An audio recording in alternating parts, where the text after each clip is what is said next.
It's spectacular autumn weather here in the month of September. Every night has been just glorious for baseball. Tonight is no different as the Rockies take on the Dodgers. Game 2 of this 3-game set. With George Frazier, I'm Drew Goodman. Kyle Kendrick making his way to the Coors Field mound. Brett Anderson will go for the Dodgers. He, of course, was a Rocky a year ago. Carl Crawford's going to lead things off tonight for LA. They changed their lineup about an hour and a half ago. Adrian Gonzalez was originally in the lineup. His back tightened up a little bit, so he was removed. Here's Don Mattingly's lineup now. Brought to you by Southwest Airlines. Book your low fare at southwest.com. Corey Seager, the outstanding young player, is going to bat second. Chase Utley will bat third. Then Turner, Ethier, Grandal moves to first base. A.J. Ellis behind the plate. Jock Peterson will bat eighth. And then Brett Anderson. And the key, obviously, for Kyle Kendrick, George, hit his spots and stand in the middle of the zone. Keep the ball inside the ballpark. 32 home runs given up on the year by Kyle. Left-handers have hit 324 against him this year. 6-13 on the record. 637 earned run average. Don Mattingly's lineup has 6 of the 8 against Kendrick are all left-handed. Here's the fastball. It'll be 89 miles an hour. Average a little under 50%. Cutter, splitter, and the curveball. So we're set. The veteran Carl Crawford steps in. Ray and Red Sox, and the first pitch of the ball game is in there for a strike. 82 degrees is what the temperature reads at first pitch. Gotta love it. 3 for 9 lifetime against Kendrick is Carl Crawford, and he checks his swing. 1 ball, 1 strike. DJ Rayburn's behind home plate this evening. At first is Stu Scherwerter and Joe West at second. Kerwin Danley at third.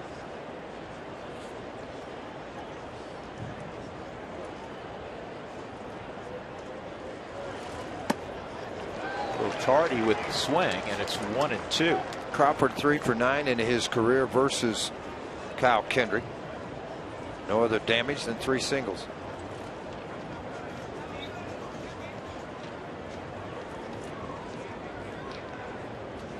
Carl played last night. He was 2 for 4. Rockies prevailed 7-4. Both teams had 9 hits last night. That's fouled back by Crawford. Carl's hit 347 lifetime at Coors Field. Don Mattingly's team on the cusp of winning their 3rd straight division title. It's amazing. You know, people go, hey, you know, Mattingly, is he the guy for the job? He keeps winning division titles, folks. The Dodgers have never, in the Los Angeles era, won 3 straight division titles. He's been the skipper, and he's had to handle a lot of drama. Oh, yeah, a lot of drama, a lot of adversity, and you see San Francisco has won 14-10 over Oakland. The ball game was started by Tim Hudson and Barry Zito. They neither one made it into the 3rd inning. A lot of nostalgia going on where those two were the anchor of that rotation in Oakland when they won a lot of ball games. 2-2. Kendrick ready to go. Inside. I think when we say that the Dodgers have never won 3 straight division titles, people say, really? How can that be? It's never crazy, isn't it? Yeah. It's nuts. Well, as long as you have that guy anchoring your staff, along with his good friend Zach Greinke, you're going to have a chance to go pretty far. And a walk to Crawford. That'll bring up Corey Seager. Here's the Rockies defensively. Corey Dickerson is in left. Charlie Blackmon in center. Cargo is in right. Arenado, we bragged on him in the pregame show. How many great plays he's made. Christian Adames again at shortstop for Jose Reyes. DJ LeMayo, good to see DJ back in there. His shoulders loosened up some. Justin Morneau is at first, and Dustin Garneau is behind the plate. So here's the sweet swinging kid, and he hits this ball to left, and it's going to drift foul out of play. I was talking to him before the ball game, George. You know, he has 2 other brothers that play. You know, Kyle Seager's a star with the Seattle Mariners. He has another brother in the Seattle organization. That's his middle brother who went to college. And then there's this kid who is close to 6'5". He weighs 225 pounds. He's the little brother. And the shortstop. Yeah, watching him in Tulsa this year, it was only a matter of time before he got to Oklahoma City and then on here to the big leagues. I don't think anybody anticipated, Donnie or the Dodgers, that he'd hit 353, but that's what he's done early on. 3 home runs, 13 RBIs, the quickest, or the only, I guess, with the Dodgers to get on base 18 times straight in the 18 games he's played in. Yeah, he's reached in all 18 of his starts. Working ahead here, 2-1. And he's a real even-keeled, pleasant young man. Well, who's got a ridiculous amount of talent. Well, the thing is about it, it's a baseball family. And I think that progressed his baseball IQ as far as being able to play here at the big league level early on. This ball is playable in left field. Dickerson's got it. Crawford will return to first, 1 out. And that'll bring up Chase Utley. Reminder, you can join in on the conversation. Send us your thoughts and photos. Use Twitter, Instagram, or Facebook, and include the hashtag Toyota Talk. It's what we do every night. We really appreciate all the good people at Toyota for sponsoring Toyota Talk for yet another year here on Root Sports.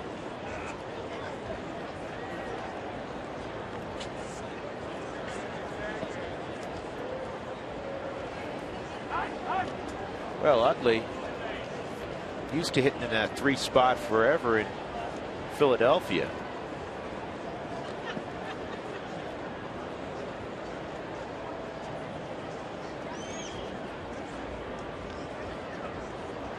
Rockies put a shift on. Crawford has 9 stolen bases. Of course, he's battled a lot of injuries the last few years. Doesn't run as frequently as he once did, but still a threat.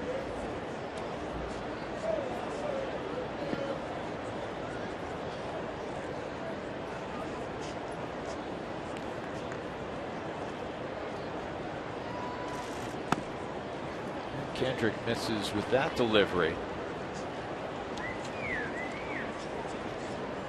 Last time we saw Kyle, he pitched against the Padres and he struggled. 4 innings, 6 runs on 6 hits. He allowed a career high 4 home runs. And the velocity was down and really struggled with the secondary stuff, George, as well. Well, when the ball's up and maybe you don't feel 100%, you know, he dealt with the shoulder issue and you said the velocity was down. That's typically what it is. And then sometimes it's not necessarily that it hurts. It just you just don't have any life in there. He pitched pretty good, and it starts in Seattle. Start prior to that. San Diego went 5 innings, 3 runs, 4 innings, 1 run. Yeah. Well, George, you remember you worked obviously out of the bullpen, but I'm sure there are times you got warmed up and said, I've got nothing. I mean, it doesn't feel like I could break a pane of glass. And the worst part about that, there's times I warmed up, I said, they ain't going to get a hit, and they crush me. You know, you just feel great. Yep. But, I mean, sometimes when you don't feel well, you overemphasize your delivery and hitting your spot. Sometimes it works out. Crawford takes off. Garneau's throw right on the bag, and Crawford is out. Beautiful transition, Dustin Garneau. Boy, good footwork for Garneau and a perfect throw. Oh, right on the money. You kidding? That was beautiful. It was absolutely perfect. All you got to do is catch and throw a little bit. Nice. Your middle infield really likes it when they have time to catch the baseball and apply a tag with that much distance between them and the runner. 2-1 on Utley.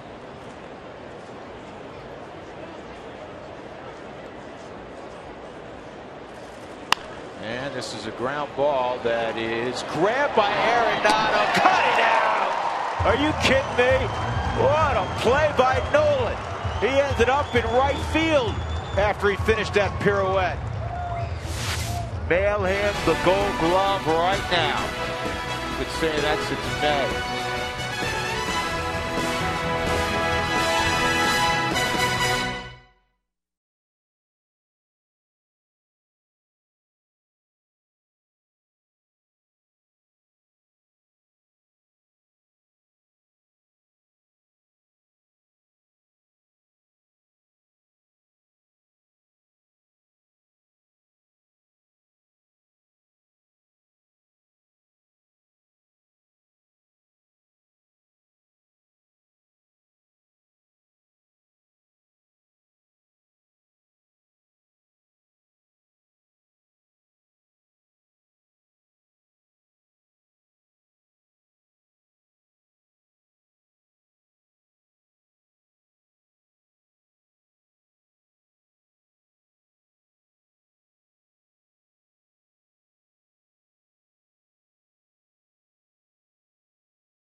Charlie Blackmon naturally is going to lead off for the Rockies. Here's the rest of the Southwest batting order for Colorado and Walt Weiss. Charlie will be followed by DJ LeMahieu.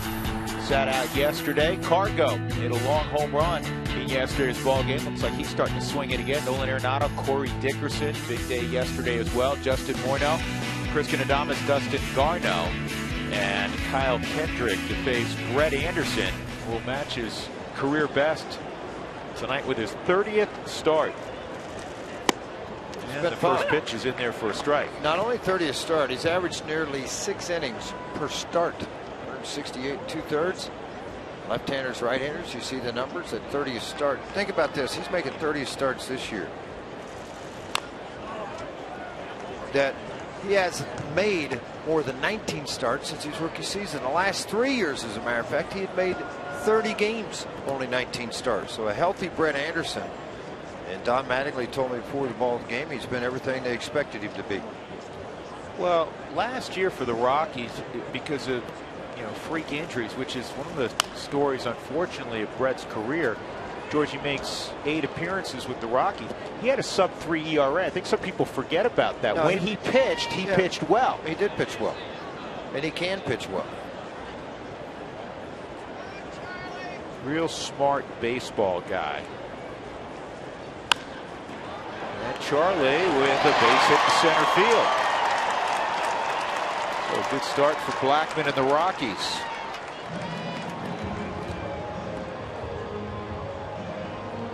Brett faced the Rockies 2 starts ago, was decent against Colorado. To the ball pretty well. 6 innings, 7 hits, 3 runs, a couple earned, no walks, 78 pitches, 7 strikeouts.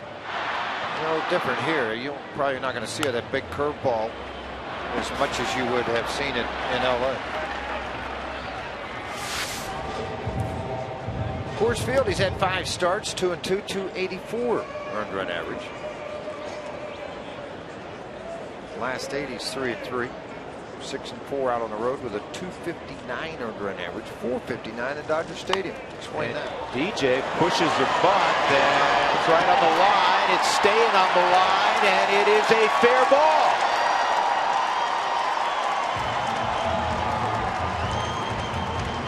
How about that? A bunt single for LeMahieu, first and second for Cargo, nobody out. I'm going to look. I mean, this ball's going to hover the line, but it's also how the dirt is going to be tilted up each individual line. But it looked like it caught a couple of chunks where guys had been running. And as Anderson made a swipe right there, I'm not sure why he did. It was still on the line. Instead of just letting it roll out, and then it rolled into fair territory. One thing Anderson does do, he puts the ball on the ground. 4.3 ground ball fly ball rate. That's first in the major leagues. Dallas Keuchel second at 3.78. Tyson Ross to follow. Yeah, by a strong margin, he's produced more ground balls by percentage than any pitcher in the game. And he gets a ground ball, smothered, no play, bases loaded, an infield hit. Utley did well to keep that in the infield. Yeah, basically 3 balls have been hit right normally where a second baseman plays. Utley's come up short on 2, then a bunt up the right side. The Rockies got the bases loaded. Cutter stayed out over the top of the plate, and watch Utley. He's going to move because he's over in the hole a little bit. Seager's playing way up the middle, but Utley just couldn't get it out of the glove. By the time he threw it to first, you're not going to get Cargo. Nice way to start the inning. I like it. How about that? Now you got Nolan up there, Mr. RBI. Yeah, 4 for 8 in his career versus Anderson. Rockies a chance to get the early jump on the Dodgers. It's fouled off. This is the first time in the last 6 games that the Rockies did not give up a run, Frage, in the first inning. And we know a lot of the results of that.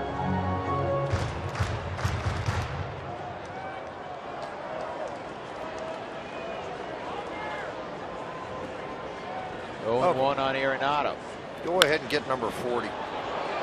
Just get 40 and add the RBIs. Why not? Just get out of the way. Be a good place for it.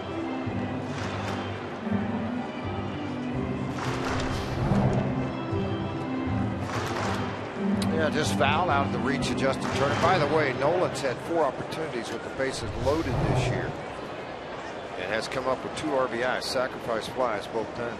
That always baffles me. Yeah. How's he had only 4 opportunities with the bases loaded playing every day? Here's the thing. That and the fact that you just need to have it with 2 outs. 54 of his 117 RBIs have come with 2 outs. Big pressure hitter. 1 and 2 on Nolan with Dickerson on deck. You have back-to-back lefties after Nolan. Good eye. Stayed off that. 2 and 2. Last home run for Arenado 11 days ago.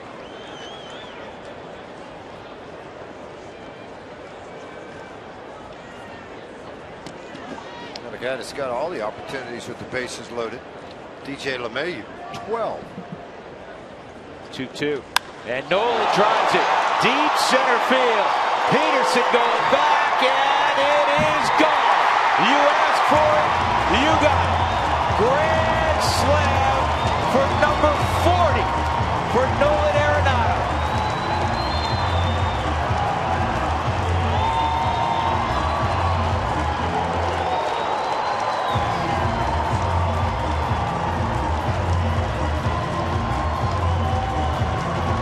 That's how you want to start a ball game. Hit, hit, hit, ball.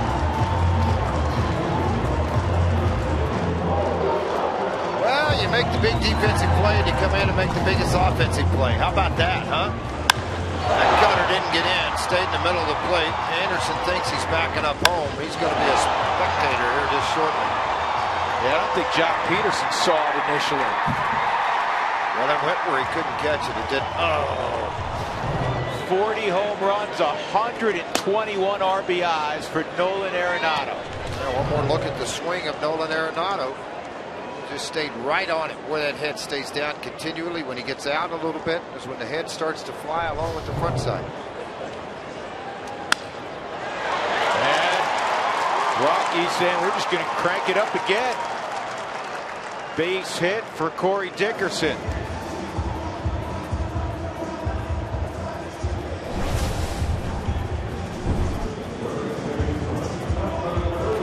30th time a Rocky has hit 40 in a season. The 11th time a Rocky has hit 40, period, in a season. The last was Todd in 2001. He had 49. That was again before the humidor. And 40th time for anybody in baseball history, 24 or younger, to hit 40 in a season. Dougie, 17,800 some people played this game. Close to that. Over 18,000 people think only 30 third basemen have hit 40 home runs. I read a piece in Sports Illustrated really the other day, handicapping basically the MVP race in the National League, and they felt that, you know, Cespedes, we've talked about, this is going to be a tough play, and not handled by Utley, and another infield hit. 6 straight hits against Brett Anderson in his return to Coors Field. 5 go 90 feet and 1 goes 450 feet. How sweet is that? Continue with your thought, Drew, about the piece you were reading. Yeah, and they threw Yoenis Cespedes in there, and they said, listen, he can't win it because he's going to play for a couple of months. And they said, actually, as great as he's been, his OPS well over 1,000, slightly less than Bryce Harper's the last couple of months. In my mind, Bryce Harper's going to win it, and I have no issue with it. My issue with the piece is the only other guy they mentioned as a candidate was Paul Goldschmidt, and Paul Goldschmidt's a wonderful player, but to completely dismiss and disregard the Rockies' third baseman is wrong. Well, that, and plus look at his home runs and RBIs home and road. Look at the splits, folks. They're very good. More home runs on the road. That's right. More RBIs on the road.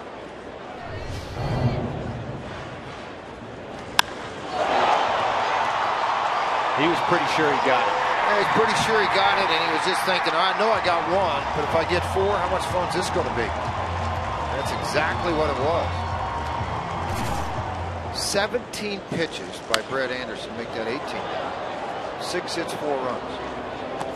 Nobody out. You know, I'm going to throw a name out there, and it doesn't happen. It's a rare occasion. if the Pirates get deeper into the deal, I know the vote happens quickly after the season ends, but Melancon with 51 RBIs might win the 51 saves, excuse me.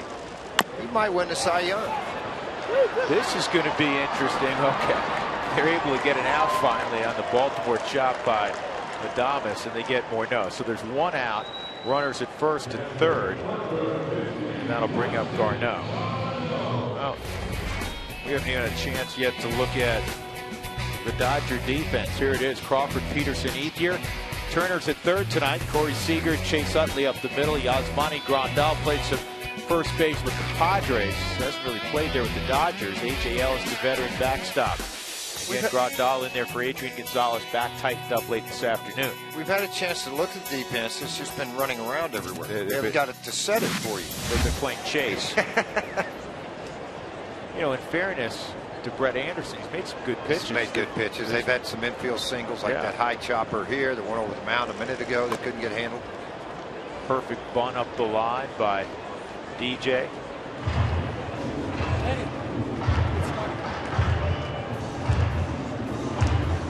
All-time 40 home run seasons for the Rockies. Vinny had 3. Helton 2. Galarraga 2.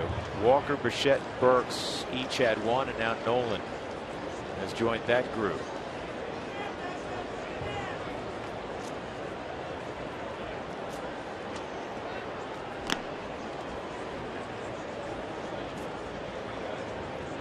And here's a visual list for you. I don't care what era it is. That's an exclusive group. Now you're talking about where pitchers dominated like they haven't in 35 years or so. And Nolan throws out a 40 home run season. Now the pressure's on Cargo to reach that plateau. He hit his 38th last night. Third career slam for Arenado.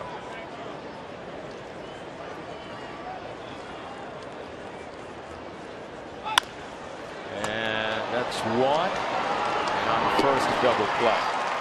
So Garneau grounds into a 5-4-3 to end it. The Rockies put up a 4 spot in the bottom of the first. Nolan Arenado first naturally had to flash some leather at the top of the first, and then he goes yard with the bases jammed in the bottom of the first.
You buy your hometown Toyota stores. Toyota, let's go places. And by Southwest Airlines. Book your low fare now at southwest.com.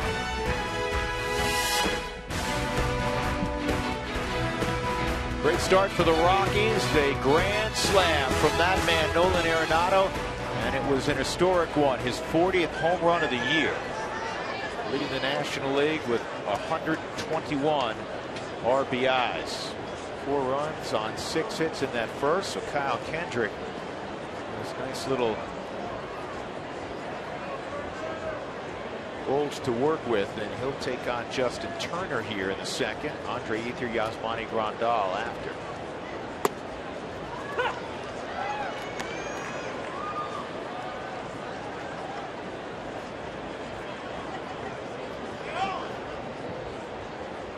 Special player. I was talking to Mark McGuire about him before the game. And players get this, George. You would understand this better than anybody. There are guys that you played with. All the guys that play at this level are phenomenal.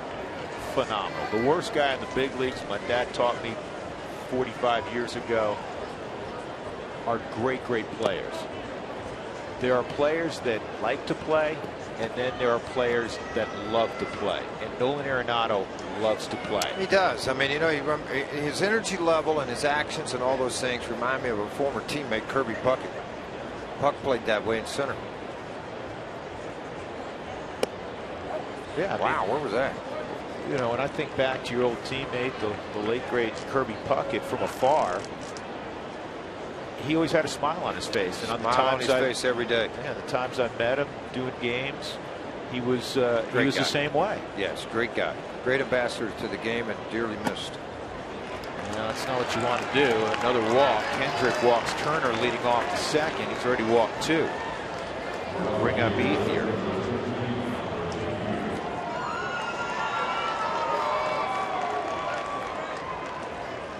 St. Louis all over Milwaukee, 5-0. Wow. Hey, with every challenge call, the Subaru EyeSight review will determine the outcome. Love, it's what makes a Subaru a Subaru.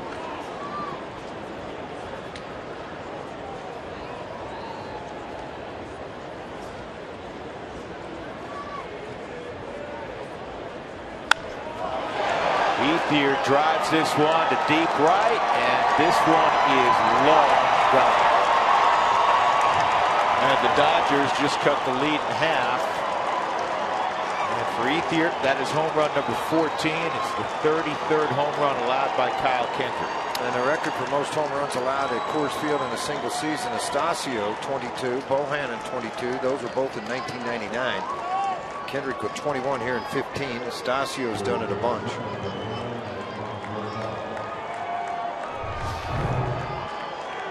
A lot of left-handed bats in this lineup. Cutter that got down into the middle of the plate, about 88 miles an hour from Kyle Kendrick. That ball sailed and got into the upper deck, second deck here at Coors Field.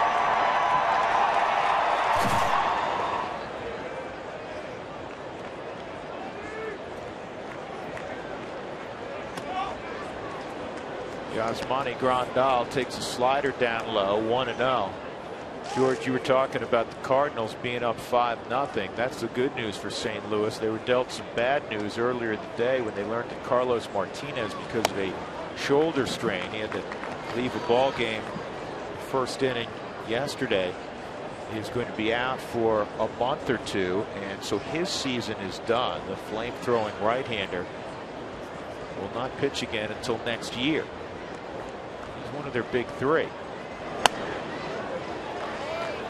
3-0 on Grandal.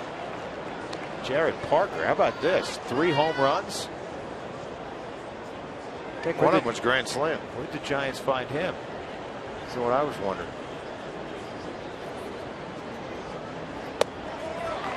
And 4-pitch walk to Grandal. And he had the tying run coming up in A.J. Ellis.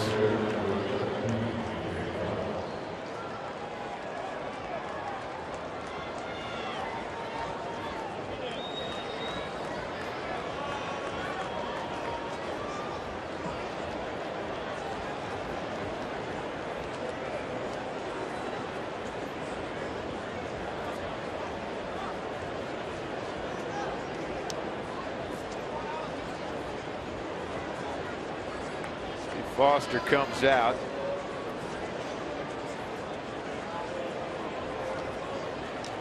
I wonder if they've ever counted how many times a pitching coach goes to the mound in a year. Not just here, just in baseball, the average. Dougie, find that out. Unfortunately, it's more here. Well, both sides. Both sides. I mean, Yeah. yeah, absolutely. Well, you know what? I bet it's a lot in Texas. I bet it's a lot in Cincinnati, Philadelphia. See, that's what people don't realize, and I think pitchers need to realize that too, is that those parks give up more runs than this one.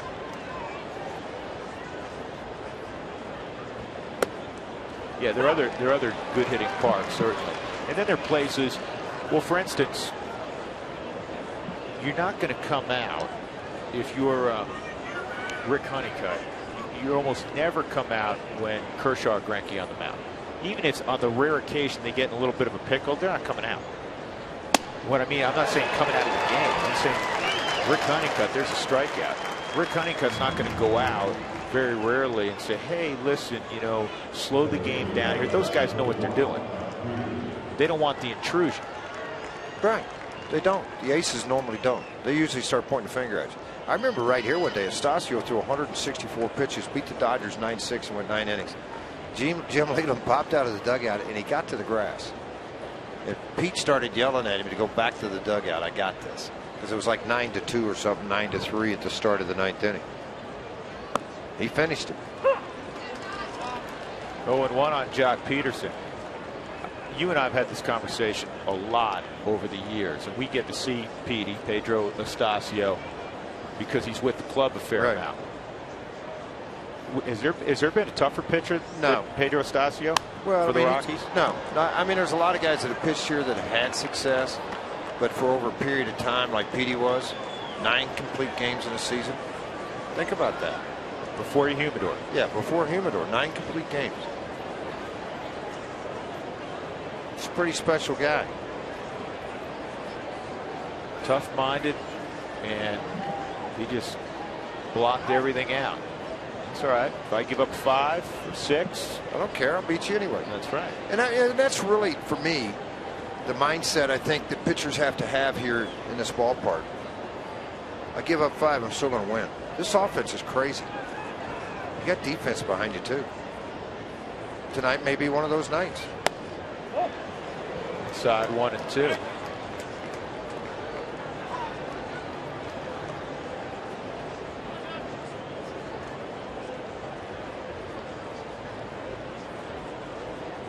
Rockies have the shift on for Jock Peterson. He's got ridiculous power. But he strikes out a bunch off the plate, 2 and 2. And they're working hard with him to not so much cut down on the swing, but work on his 2-strike approach, and not his hip really flies open early, George. That's something you notice as a pitcher. Right, and you get it, you see it fly open, and you just work away from it. And he hits those flares to left or hits the ground balls on the ground because you're rolling over the top of it. Like that. This should be a double play. Adames, and a nice pickup at first by Justin Morneau. In the inning, a 2-run home run by Andre Ethier. It's 4-2, middle of 2.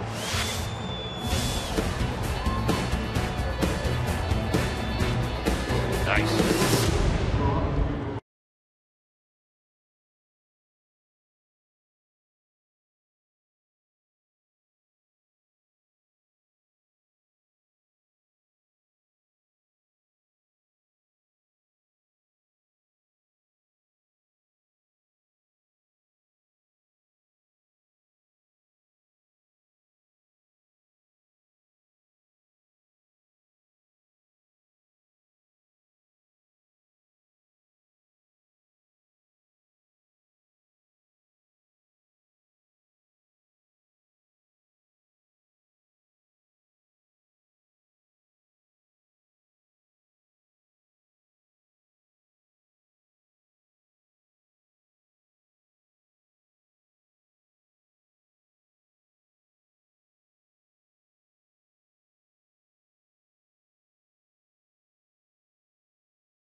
Data strong fan. Try to get you into a ball game next week. 4-2 Rockies leading on a Nolan Arenado grand slam. That man Andre Ethier, who's hurt a lot of teams through the years, had a terrific career. He had a 2-run home run last half. So here we go. Kyle Kendrick against Brett Anderson, and Kyle shortened up, didn't offer at it. It missed. Ball 1. And that's the one thing Brett Anderson has to take to the mound with him now. Gave up 4. If I can get 4 shutout, let this offense go to work. But like Kyle Kendrick, he's fallen behind 2-0 on the first hitter, which is Kyle. But you know what? Turn it into an American League start. Erase the first inning. Move on.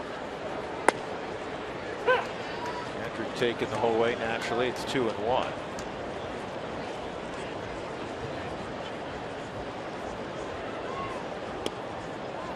Three and 1. I know Kendrick swings the bat, but you're down 4-2 and you do that. Wow. You got to take again here, don't you, George? I would think so.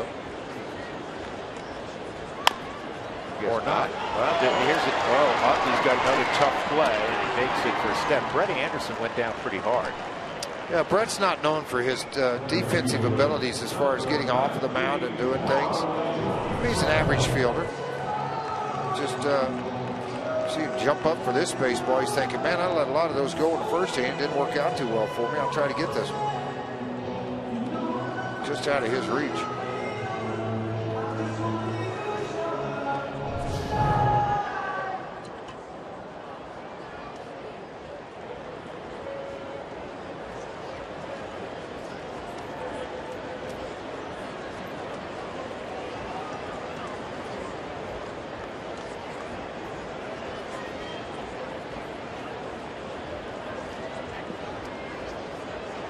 Here's Charlie. Charlie had a base hit up the middle, and he takes a strike. You know, going back to that Jared Parker's day for the Giants, he became the first Giant to hit 3 home runs and drive in at least 7. I'll get back to that in a moment. This is rifled to the corner in right. Blackman will turn up the gas and head to third with a triple. 9th triple of the year for Blackman.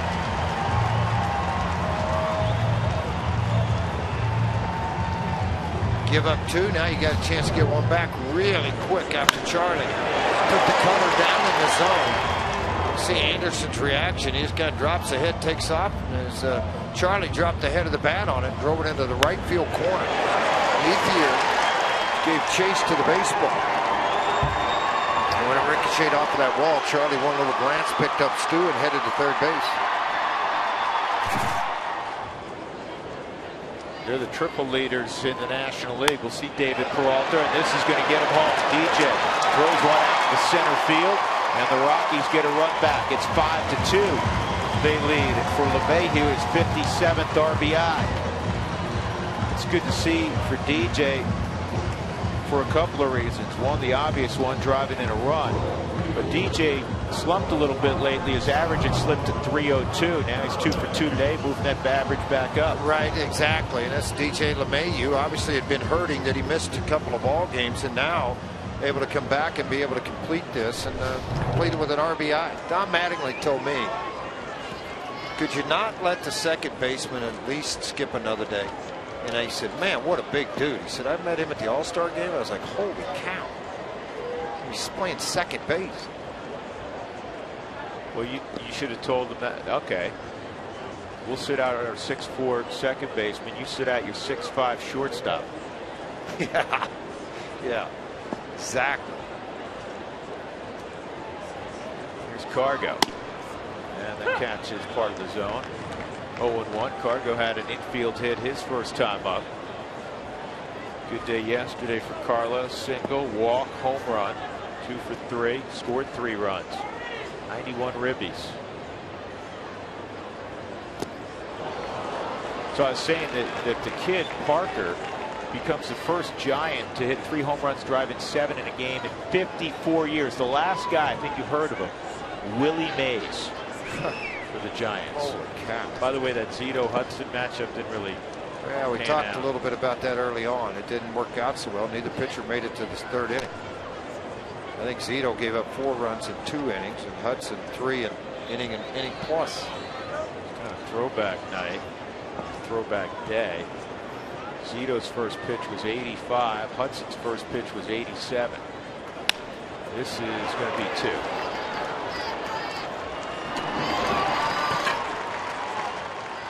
In the inning, Blackmon a 1-out triple. LeMahieu would deliver him, and the Rockies lead at 5-2.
Rockies 5, Dodgers 2. As we go to the top of the 3rd inning, Brett Anderson will be first for LA. Hey, find the latest Albuquerque Isotopes jerseys, t-shirts, novelties, all sorts of good stuff by going to abqisotopes.com. Albuquerque Isotopes, proud AAA affiliate of the Colorado Rockies.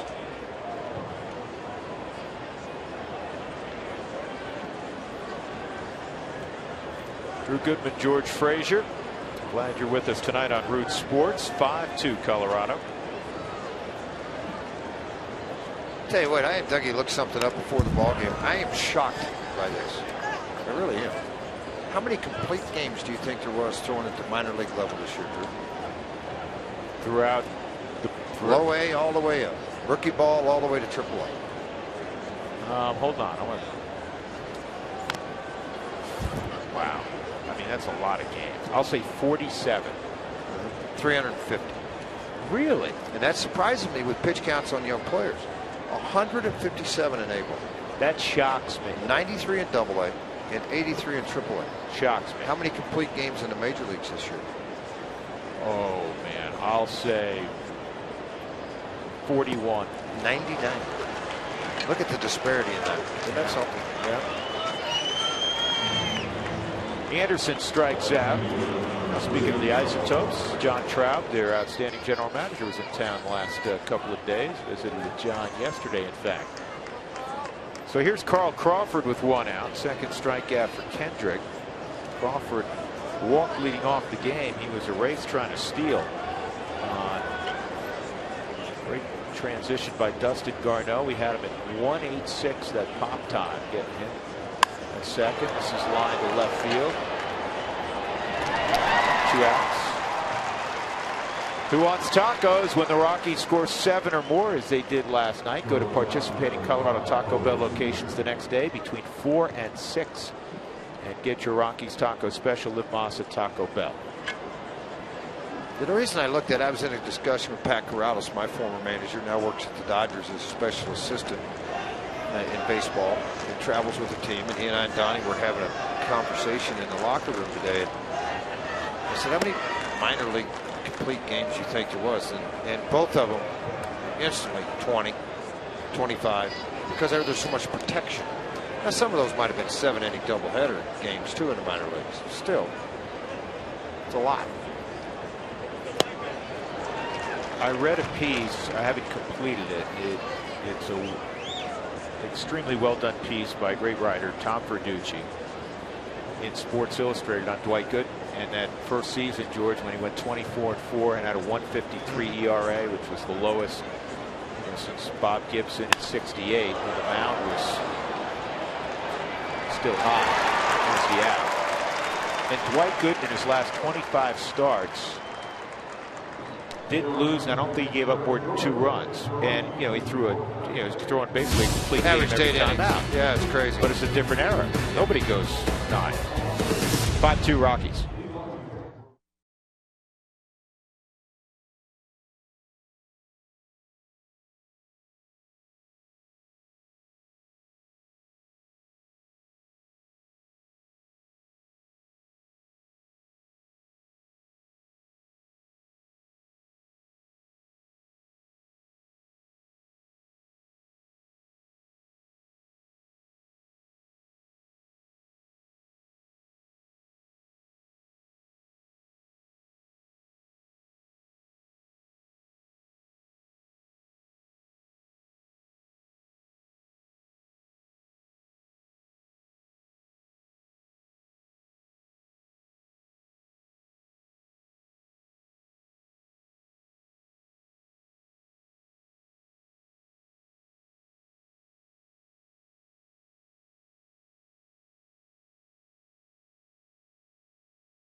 First pitch to Nolan's in the dirt. Arenado leading off here in the 3rd after hitting a grand salami his first time up.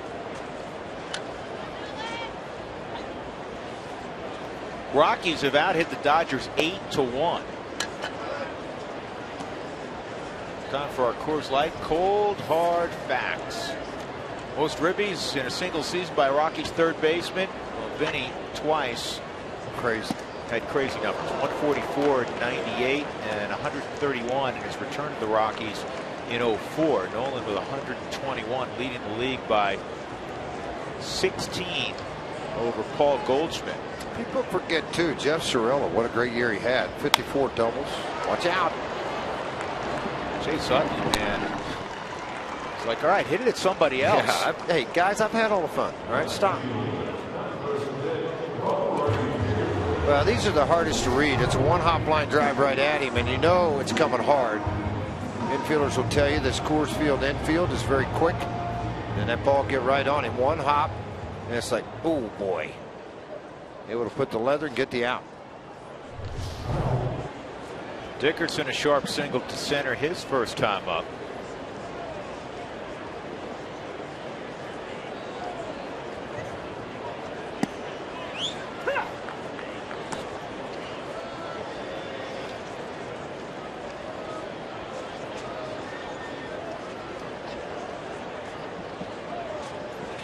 Corey's last 6 games, 11 for 18 with a couple home runs. Is that any good?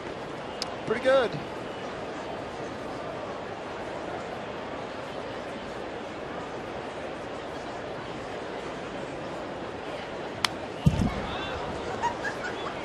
Here's the monster shot he hit yesterday. That 3 home run barrage in the 4th inning for the Rockies.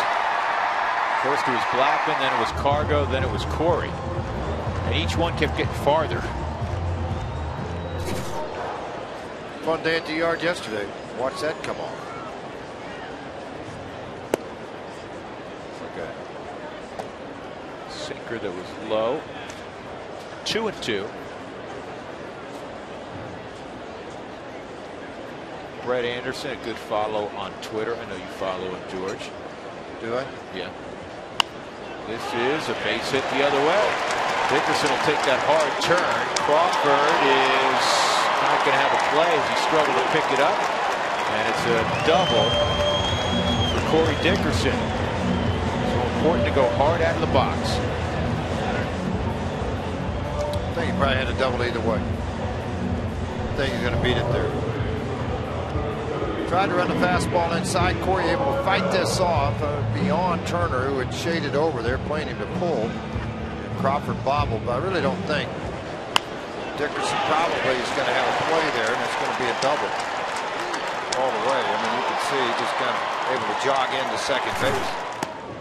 Outside on Justin Morneau. Justin had an infield hit his first time.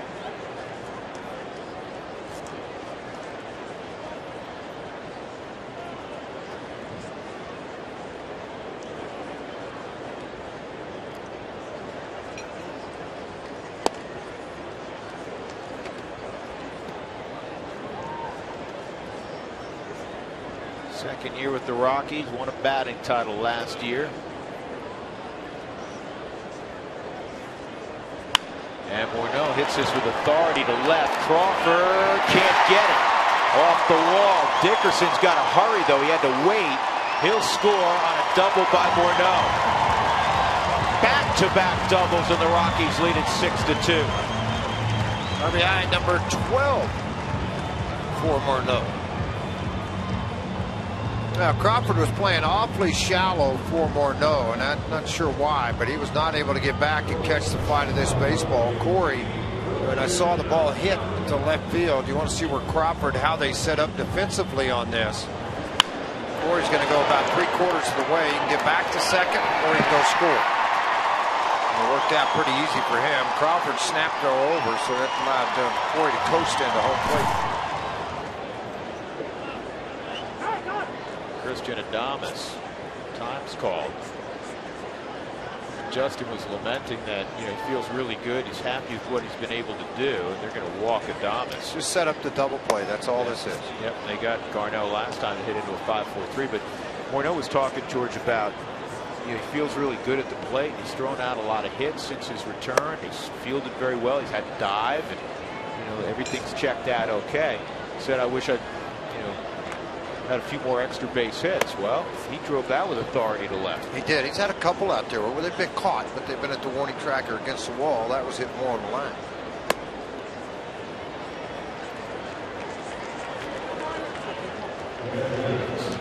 This definitely has a feel of one of those nights. Hey, bike to the ballpark tomorrow. It's your last opportunity this Sunday. For more information, go to Rockies.com/green. Jump on the bike and head in. Came over early today on my 10-speed. George, yeah, I don't even think they make 10 speeds anymore. Yeah, they do. I got one in my garage. It's a Schwinn. Yeah, they made that in 1967. Well, I still have it. Still runs great. Garneau slowly hits this one to short. Seager's got one play. And he gets Garneau at first. That'll bring up Kyle Kendrick.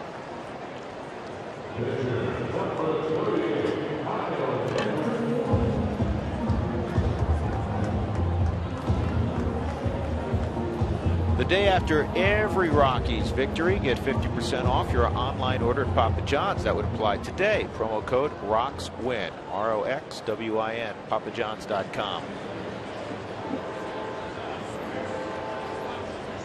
Just a gorgeous, gorgeous fall that has begun in Colorado. The weather's been spectacular. The Rockies rode some good weather after everything they dealt with the first third of the season here at Coors Field.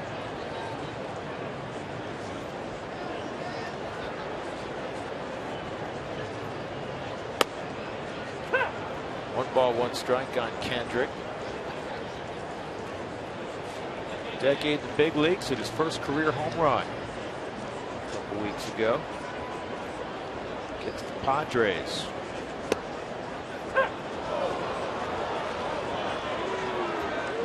That was there. Kendrick thought it was low. I'm 6'5".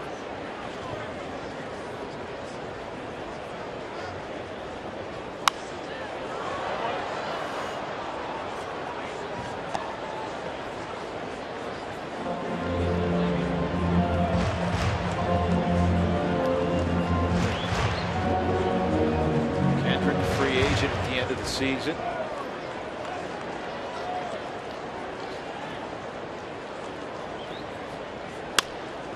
And a ground ball to Yasmani Grandal. Oopsie, and then good all fours. Pick it up with your teeth. Rockies get another run, pair of doubles. Morneau drives in Dickerson at 6-2.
To 2.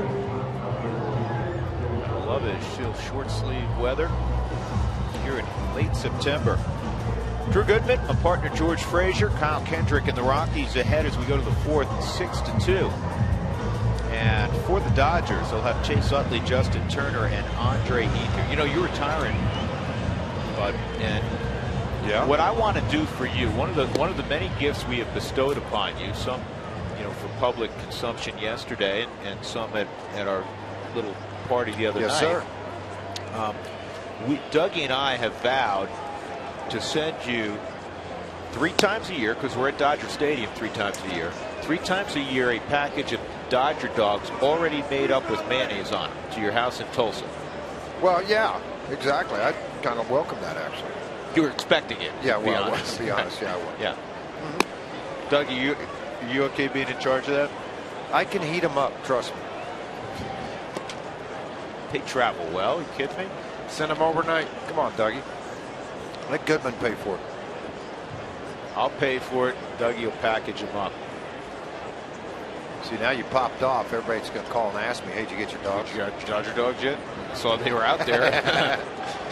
Rocky just played there earlier in the week. You haven't had them yet? Yeah, I ain't got them yet. Utley got robbed of an infield hit by Nolan Arenado, and wait till you see this play again. There's a strike on Chase.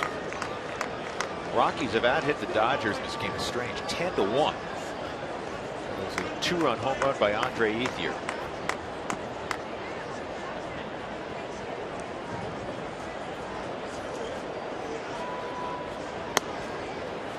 Here's the play that Drew's talking about. And it was a good one. We go right back up the middle. He's going to be able to pick it, pirouette. Let's go to the dugout. It's written down in the book 5-3, but it's not 5-3. Kendrick got a good job. Nice job by Kyle. That's a really fine job by a very good athlete, Kyle Kendrick, man. He saw it coming, popped off the mound, and got Utley 1 out. Yeah, quite honestly, I mean, the ball's bunted a couple of feet out in front of the plate, the bare hand, and then just all you got to make sure you get a clean throw to first base. That's how you used to do it, right? No. Started our lives together at home plate. When did they get married? Today? Was that earlier today? Congratulations.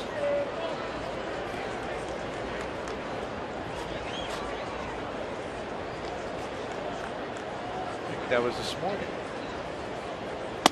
Turner takes inside.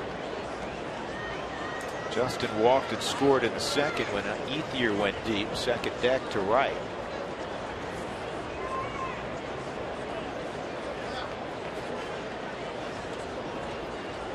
Garneau sets up over the outside corner, and that's where the pitch was delivered. 1 ball, 1 strike.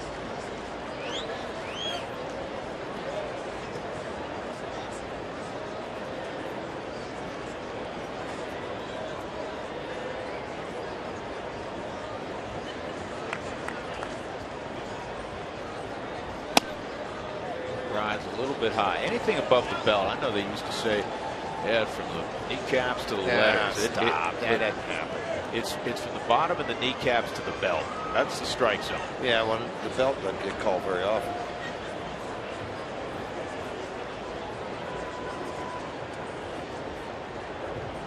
Three and 1. Jose Altuve, George, hit 2 more home runs today. Astros bounced back after losing to Texas yesterday. Yeah, they really needed that, because Minnesota is leading Detroit 3-2 in tonight's ball game. Seattle and LA just getting started. King Felix on the mound. The base hit to left field for Turner. 1-out single for Turner. For the final in that Astro game. Great battle with the Rangers. 9-7.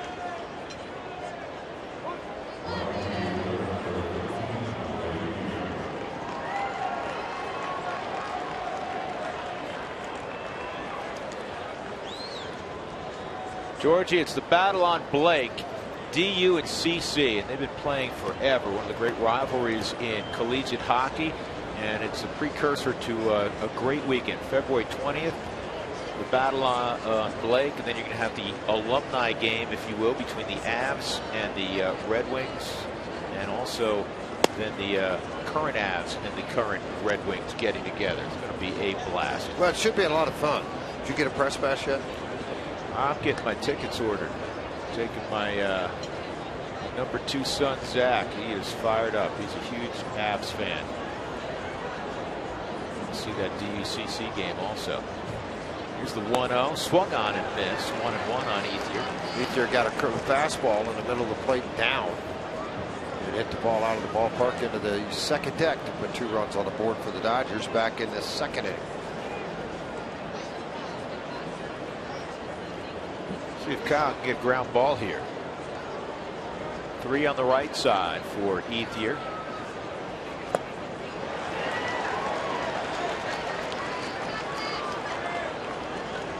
Talking to Ethier before the game, he's excited about another postseason, but he was quick to say, I'm tired of losing early. Yeah, it's time for us to make a long run. And they've had a couple of tough choices. They've had to go to St. Louis on a hot team with good pitching. You know, they lost Carlos Martinez, but the guy that's coming back that's throwing some 2-3 inning simulated games, Wainwright. They get that thing extended out. I would like to have that all of a sudden pop up in the postseason. Listen, it sounds good right now. Oh, I know. And the name is there, but you don't know if the game is there yet. He's obviously starting to show some things that they like to see.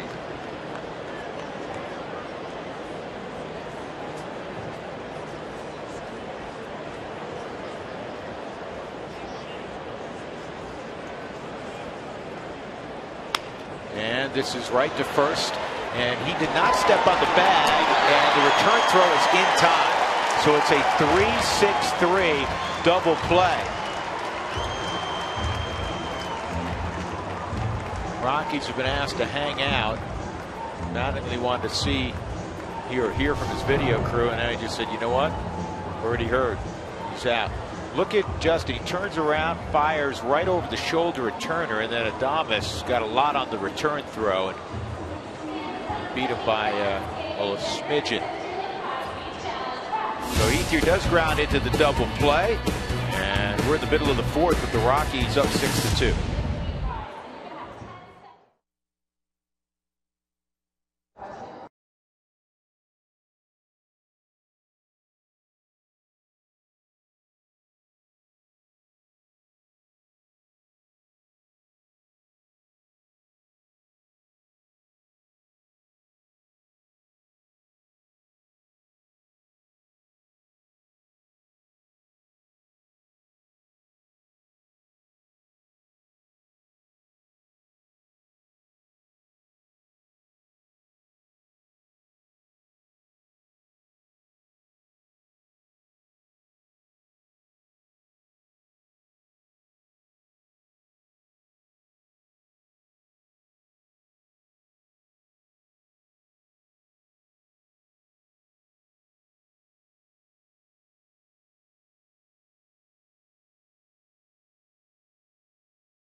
First pitch to Charlie Blackmon in the fourth is in there for a strike. It's third time through already for the Rockies lineup. Blackmon is 2 for 2, single and a triple. He scored 2 runs. The breaking ball misses, 1-1. Rockies have 6 runs on 10 hits against Brett Anderson.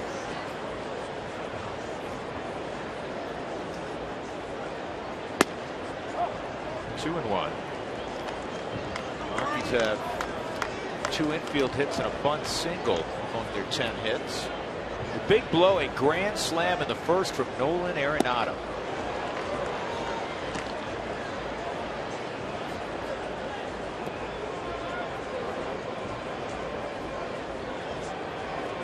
I got one for you today. We were talking, Frazier, about Tim Hudson and Barry Zito. Yep. 2 former Bay Area, greats. Obviously Hudson originally with the A's, were teammates. Mulder, this ball sharply hit at Utley. So Hudson tops out at 87. Zito tops out at 85. Klay Thompson, the great shooter to Golden State. You're a big Hoops fan. He along with Steph Curry. Well, Klay Thompson threw out the ceremonial first pitch. Don't even go there. Now stop. I'm just telling you, he's an athlete. He had 89. He had 89 on a ceremonial first pitch. They gunned it. I believe everything I read. Yeah, believe everything you read. Klay Thompson hit 89. DJ fouls this off. DJ's 2 for 2. Doug, how's a guy in New York from New York believe everything you read? Well, I like that one because you read the Post. Story. That's right. You read the New York Post and the Daily News. Then I followed that up with Newsday.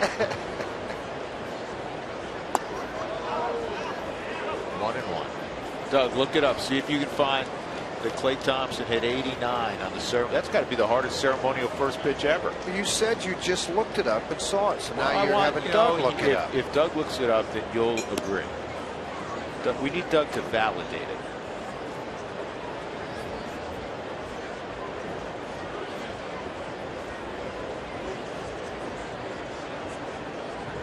Was it 50 Cent who almost hit the camera guy? That was awful. That was as bad as Carl Lewis's first pitch. There's like the top 10 all-time worst ceremonial first pitch. 50 Cent's on it. Carl Lewis is on it. And the producer that was in San Diego's on it. He was bad. I don't think it made it to home plate. I don't think it made it past the pitcher's mound.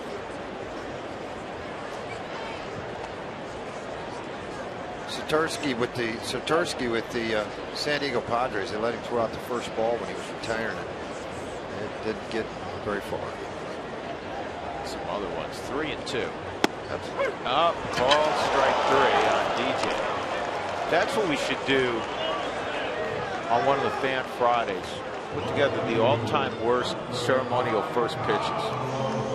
Actually, you know what? You can tweet us right now at Toyota Talk. Tweet us what you remember, the all-time. Right there. Here's Klay Thompson. It looks like he's about to crank up throw 89. George, come on. Drew. What? Don't believe everything you read. I'm going to have Mike Fox, our producer, now. He's going to track down the video. He's working on it right now. And Cargo waves at that first pitch. Cargo a base hit and a 4-6-3 double play, 1 for 2.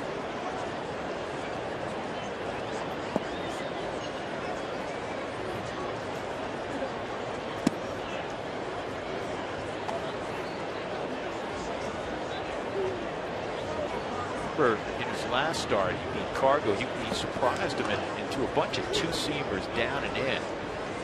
A lot of times with the long swing, that's high heat. But a lot of times with a long swing, if you do have the 2-seamer, you try to throw it under the hands.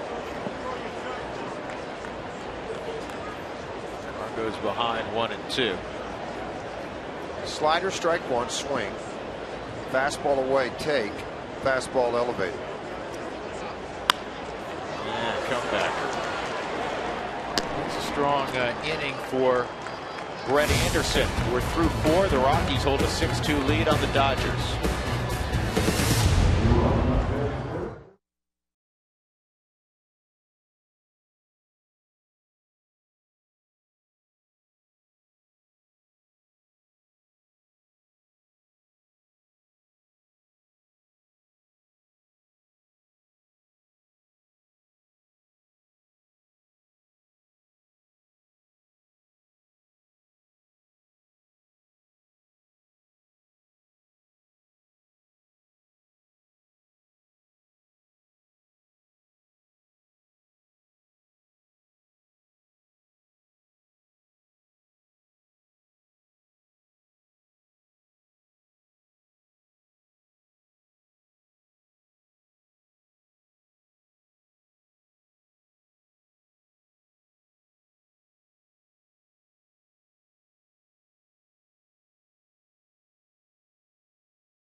Bank game recap.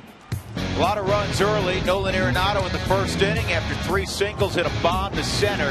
His 40th home run of the year, 3rd career grand slam. He now has 121 RBIs. DJ's 2 for 3. He's driven in a run. Morneau has also chipped in offensively.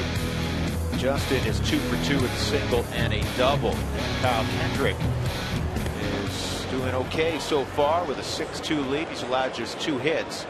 One of the hits was a 2-run home run by Andre Ethier. Yasmani Grandal, A.J. Ellis, Jock Peterson, 6, 7, and 8 in Don Mattingly's lineup. Found off by Grandal.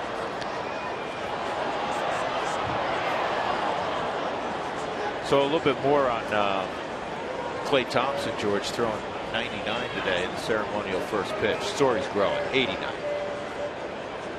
You know, his brother, Trayce Thompson, was in the big leagues this year with the White Sox. So there's baseball in that family. Michael Thompson, their dad, was a very good player in the NBA for a long time. All right, I just got a text from a guy in Oakland, 69 maybe. So somebody's going to have to help me out. Here's the 1-1. That's inside, 2-1. I just got another text from a major league scout that said it was 7. True, I'm just telling you guys watching the game.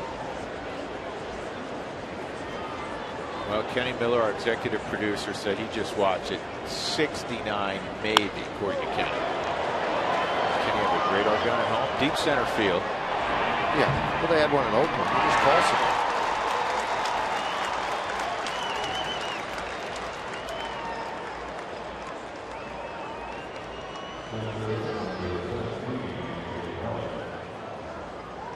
One out, and that'll bring up A.J. Ellis.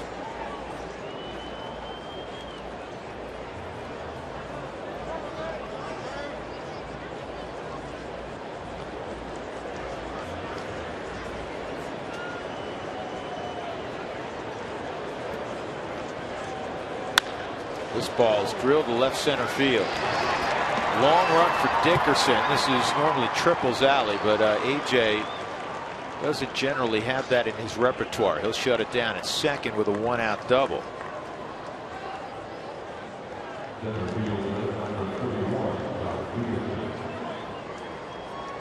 Yeah, the Dodger bullpen's going. That's an indication to me that they're probably going to make a switch out of this.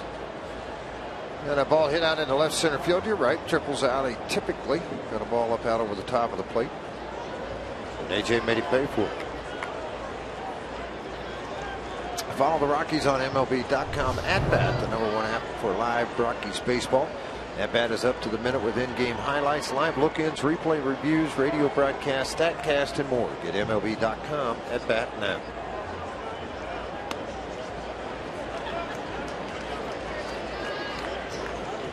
One 1-0 on Jock Peterson. Adam Liberatore is warming in the Dodger pen.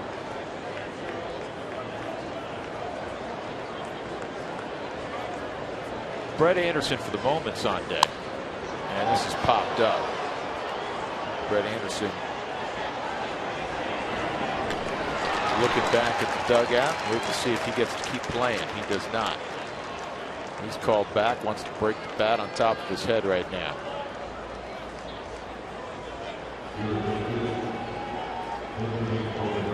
So the Dodgers will go to a pinch hitter. It'll be Alex Guerrero. He pinch hit early in last night's ball game.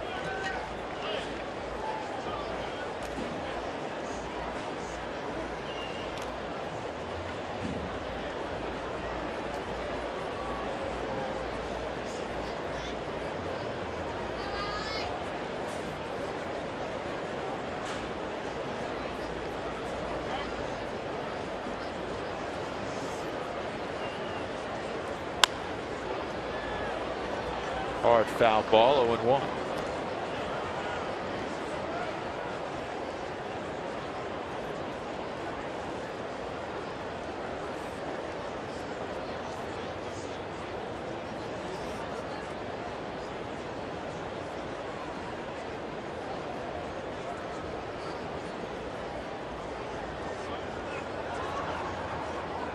2 outs, 0-1 on the pinch hitter Guerrero, and he slams this one foul. And it's 0-2.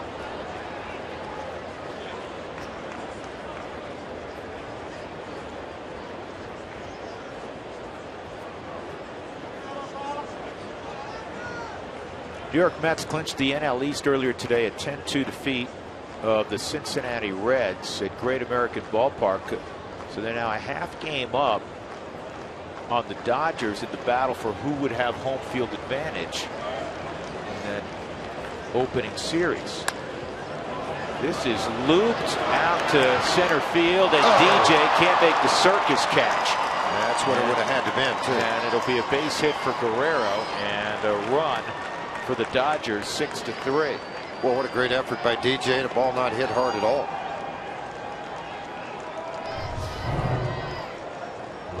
Now got right in on his hands, hit right off the knuckles. DJ gave chase, looking over his shoulder. One of the toughest plays for an infielder to try to make. And as DJ got back on the Subaru Supermo, one more quick look at it. Just outside the leather, between the hands and the leather. Very difficult play. So with the single, it's a 3-run game, and Carl Crawford's at the plate. It's the 4th hit against Kendrick.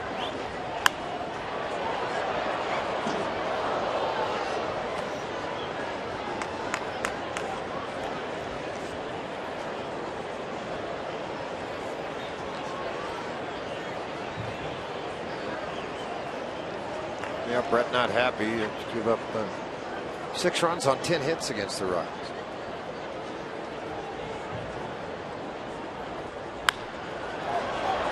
Left center field, pretty well struck. Blackman out there, calls off Dickerson, and Charlie makes the grab.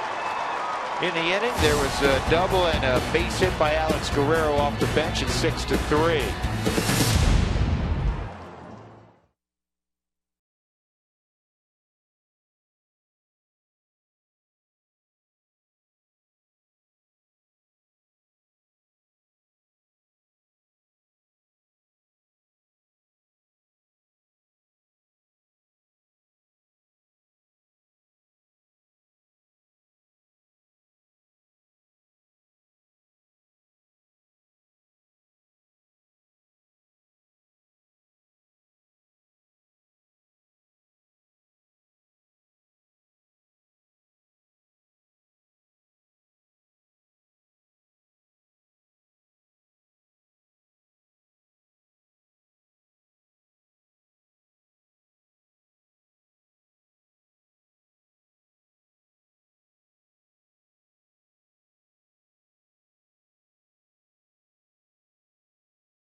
Our own George Frink, that's you.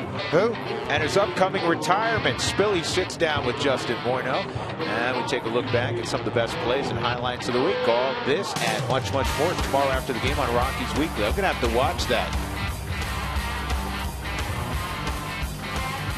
Yeah, it's great to have the family here, I can tell you that. It was absolutely wonderful. Kay this weekend, George, went through a box and a half of tissues. She did do that. We went up to one of my special friends, Todd Helton's place, yesterday morning. A little fishing, a little chasing. Had some fun up there. Chasing? What were you chasing? Deer. Adam, who's this guy? His name's Adam Liberatore. Liberatore? Yeah. And he's going to pitch, and he's left-handed. Nolan Arenado's at the plate. He plays third base for the Rockies. I know him a long time. He's pretty good. Dad taught him how to hit.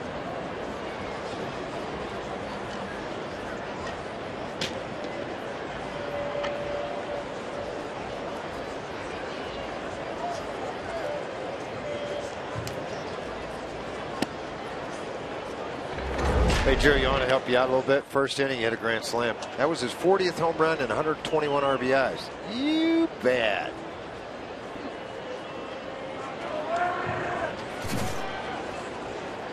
One and one on Nolan. Sharp ground ball the second time up. Liberatore misses there. And it's 2-1. I was talking to Mark McGuire about several subjects before the game. Actually, did you let him be a hitting coach at all? You talked to him a lot. Oh, yeah, it's late in the year. He's fine. So he was talking about the last 6-7 years. He worked some guys out in the offseason at the same place in San Clemente that Nolan works out sometimes. So he's watched his swing develop over the years. He said, I am not surprised one bit at where he is. Well, there's a guy, Brian Strelitz, who pitched at Texas A&M to Nolan, and he are very close. He throws most of the batting practice. His dad, Lynn Strelitz, who I played with in the minor leagues, goes over and throws a little BP to Nolan also.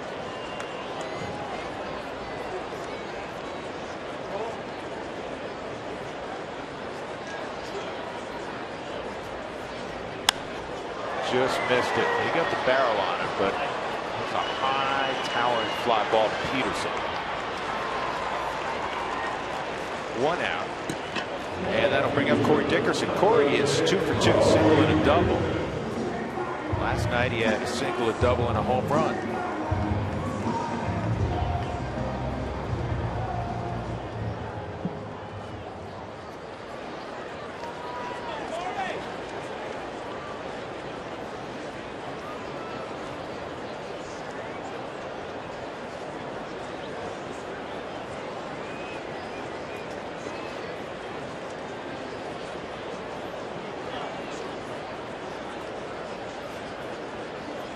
So Brett Anderson goes 4 innings, allows 6 runs on 10 hits.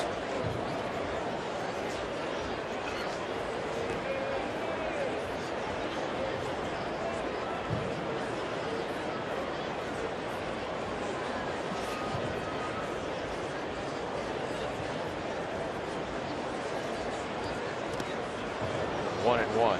You have been messing, Doug, with that. It's called an iPad. iPad there. It's an iPad. Remember. iPad. Thank you. What are you doing? It's like 3 straight. You trying to make it work? It's late in the season. The iPad says no mas. Yeah, the iPad's done.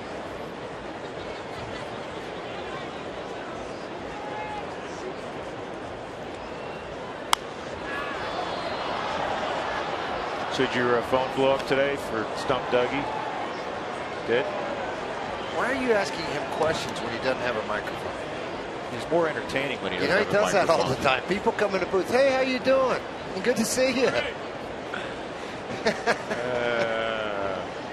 Still doesn't work? I can read that one. No good anymore, huh? Did Lindsay let you sleep inside last night? Wow, big sweeping slider going to get Corey to reach on it. Strikeout at 83 miles an hour. Second out of the inning.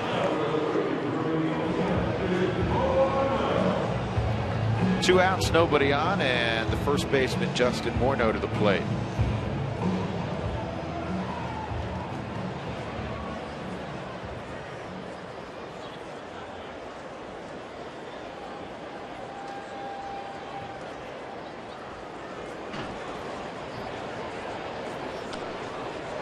Oh boy, is that ever rip? Center field, base hit, 3 for 3 for Morneau. Pretty good magic wand, isn't it? I guess he hasn't forgotten how to hit. No, He's one of those guys roll out of bed, get a base hit.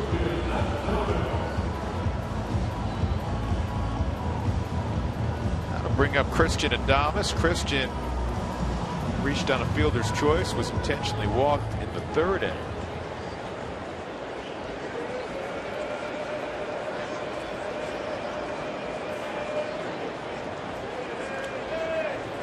Liberators from Beaver Falls, Pennsylvania, named the famous quarterback, George, out of Beaver Falls, PA.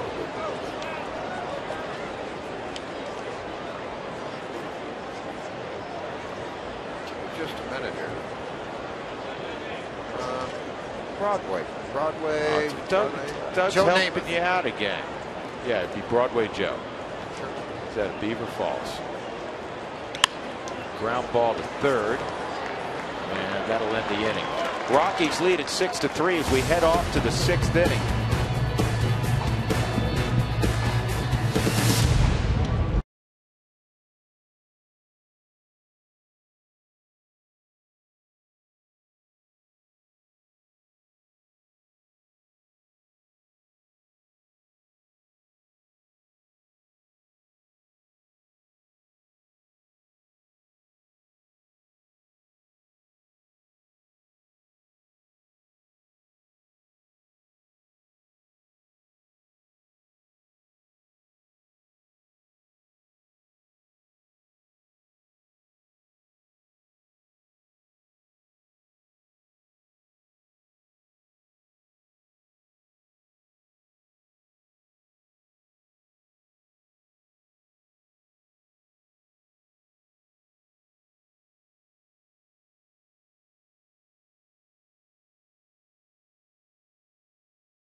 Mobile.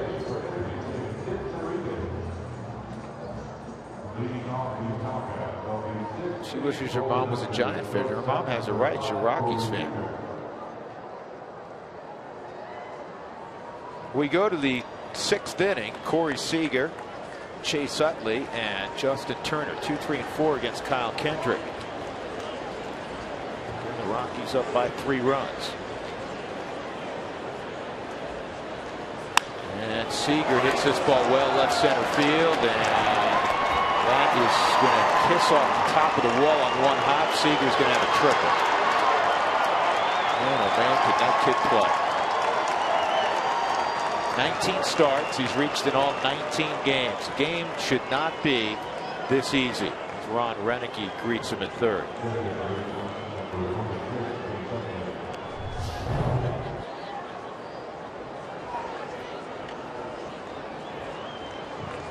Drives this thing with authority the other way. He's got a sweet swing. All 3 brothers always reconvene in the Carolinas in the off-season, and Dad pitches to him. And he said, Dad knows our swings better than anybody. You've heard that over the course of time with so many. And a base hit for Chase Utley, and it's 6-4. Evans 38th RBI in the National League.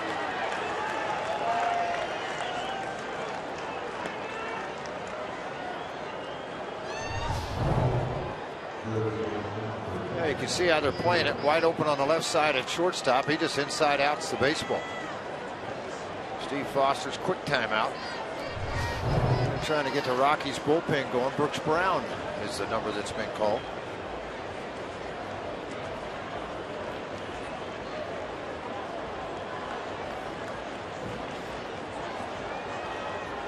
Turner a walk and a single. He's coming up next.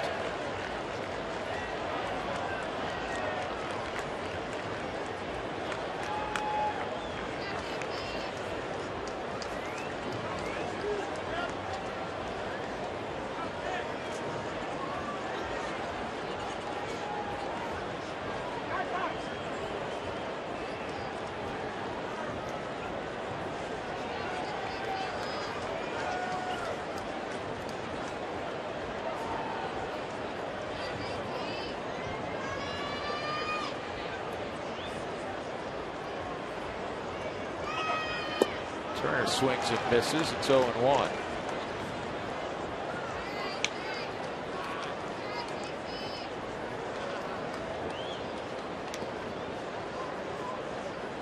Dangerous bat. I watched him this year in Texas. Chichi Gonzalez was pitching for Texas. Got a shutout going. He's winning 2-1. 8th inning, 2 outs. They pinch hit him. The runner on, home run. Boy, this is rifled to deep left. Torrey trying to get there, can't, over his head. And around third goes Utley. He's going to score. And it is 6-5. Third time through has been problematic for Kyle Kendrick all year. Well, and the bad part about this is Don Mattingly talked about this. You know, if you're down 4-5 in this ballpark, you get some momentum when you score 1, maybe 2, and then you carry it over. Well, they got 1 run back in the 5th inning, and now they put 2 on very quickly. And Garneau has been asked to go out and visit with Kyle Kendrick on the mound. He knows this is a veteran guy. There's nobody out, runner on second. The stall is on. I'd be surprised if he faces Ethier. Ethier hit the 2-run home run against him earlier. You know, Walt's just waiting on the phone call to let him know that he's ready to go down in the bullpen.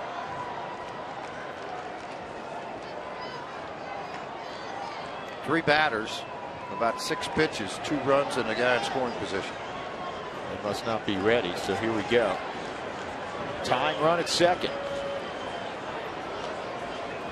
Yeah, and not a bad move either by Kendrick. And the only reason I say that, a lot of times you spin and runner's like, okay, he's not throwing.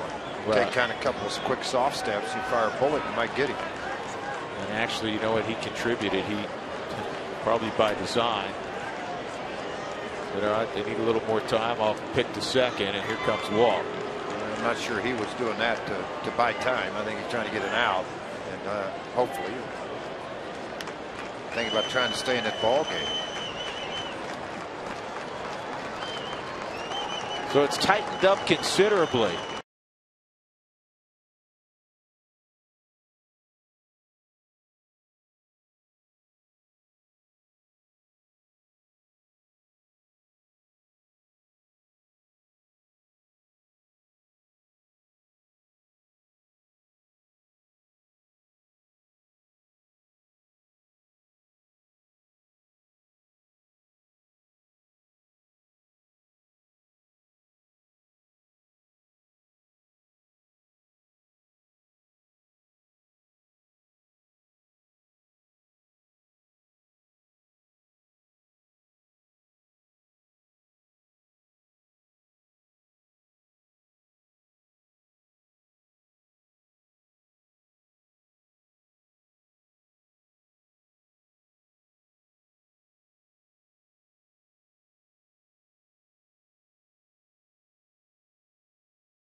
Well, Kyle Kendrick leaves right now with the lead. He goes 5+ in the inning. Triple, single, double. It's 6-5. Tying run at second in Justin Turner, and Brooks Brown will try to put a stop to this rally here in the 6th inning. Drew Goodman, George Frazier. It's time for our. Oh, we already did that. Never mind. We're not going to do that. 34th appearance for Brooks Brown. We did it. We did it already. 1-2 record, 494, and that's only because little hiccup he had a couple of nights ago where Brown didn't pitch very well, unfortunately for that, but he had pitched well for the majority of the year and pitched very well. Nice story. First round draft pick, Arizona Diamondbacks out of Auburn University, and has been signed by a minor league free agent with the Colorado Rockies. Moved to the bullpen, and it's been a pretty good story since.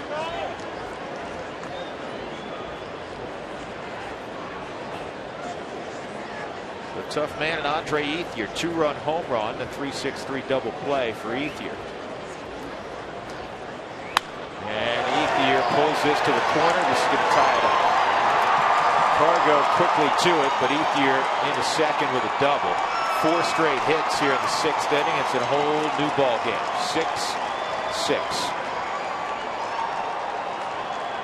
3 extra base hits among the 4 in the inning. Ethier's driven in 3.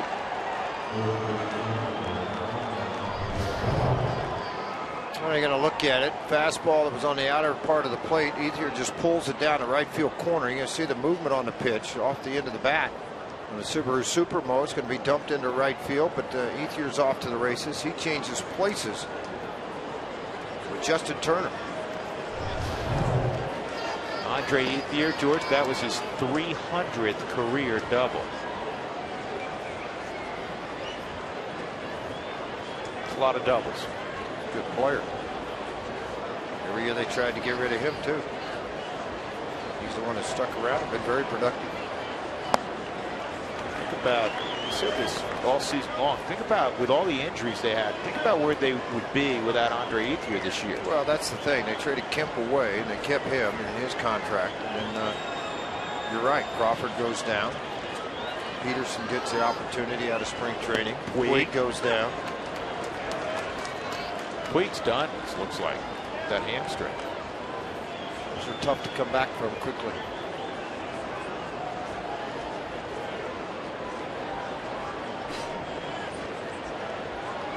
Kendrick gives up 6 runs and 5+.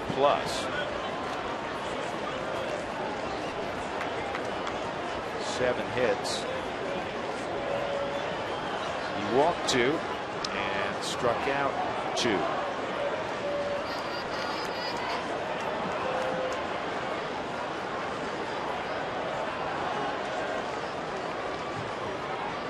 Two and 1 on Grandal. And the University of Miami product took the high fly ball to Dickerson. This will be the first out of the inning.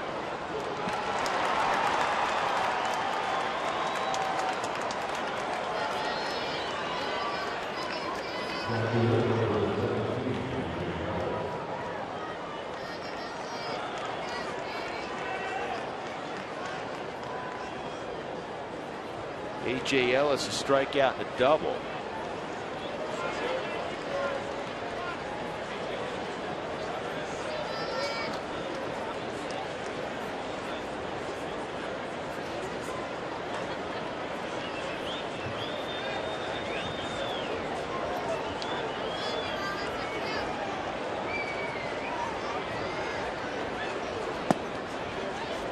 Inside on the veteran catcher, 1-0.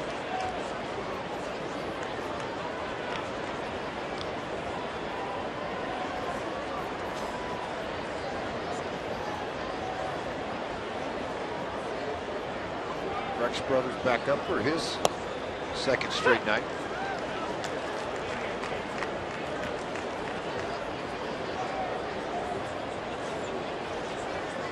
Brett Anderson spit the hook. When you have a good year, the team's winning. Sometimes that happens.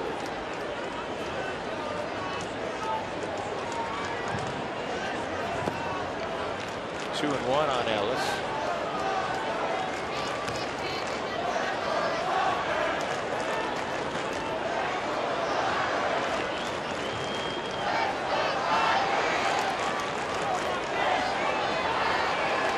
AJ signed at Austin Peay University.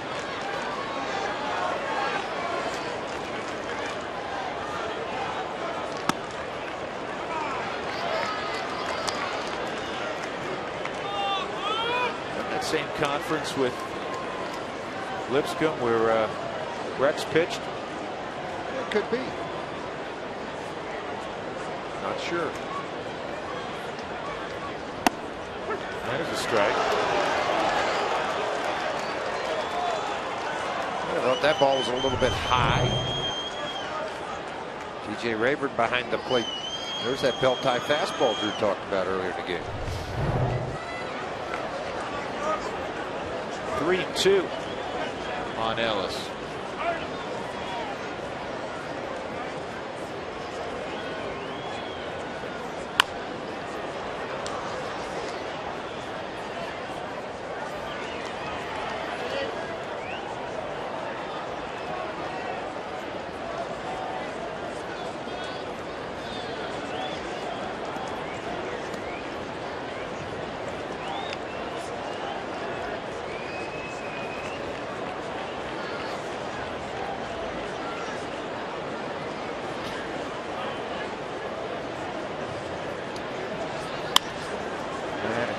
ball. It's going to be a tough play for Adames, who's played way over. Fortunately, Ellis doesn't run particularly well. He makes it fairly comfortably, and that's the second out. Ethier crosses over to third. A slow roller. The key here is Ellis doesn't run well. So you just got to get over and cut that ball off. Ellis took off once he saw the ball fielded cleanly, backed off over running wise. You got to clean up this last out here. Jock Peterson. Ground ball to short. Actually, it was a double play. And also popped to second. Average down to 212. Does have 25 home runs. Was an all-star, in fact, this year. So those home runs in the first half. Well, all they talked about it, we talked about it on our end. Rookie of the year. He's the guy.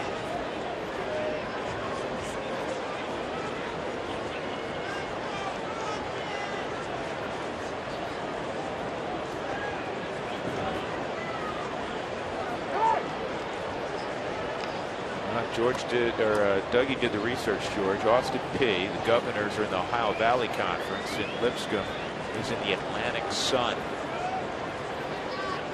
I stand corrected.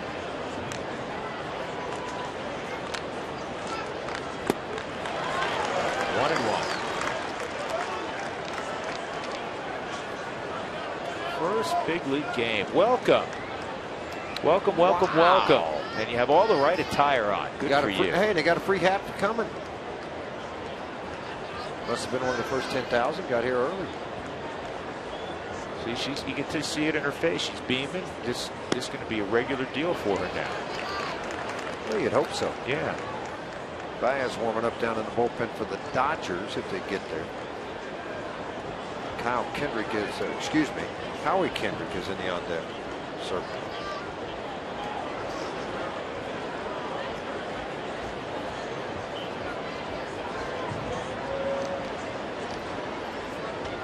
Two on outside.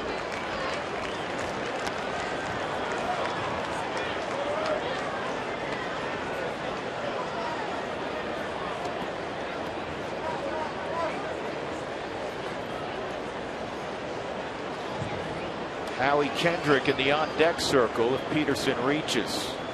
Go ahead run at third. Trying to draw a balk, big lead.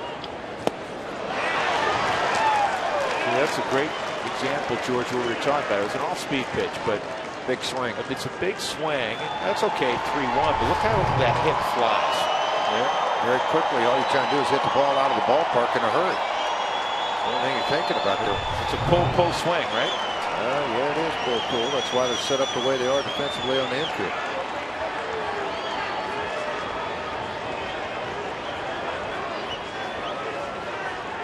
Garneau sets up away, and a strikeout on the 3-2 pitch. Well done by Brooks Brown. And that leaves the go-ahead run Ethier at third base. 3 runs, though, for the Dodgers in the 6th. It is 6-6.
2015. That's Tom Murphy, and the reason we're showing Tom is that his folks are here, and a whole lot of other folks.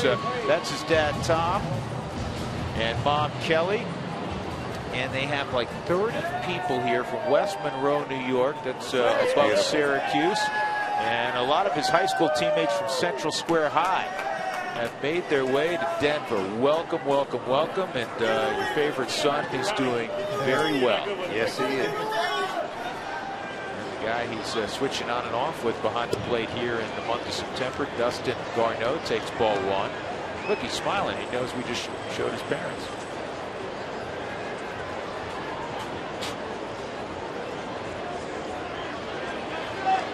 Kyle Parker's going to pinch hit next for Brooks Brown. 8-9-1 for the Rockies. Second inning for Adam Liberatore, fouled off, 1-1.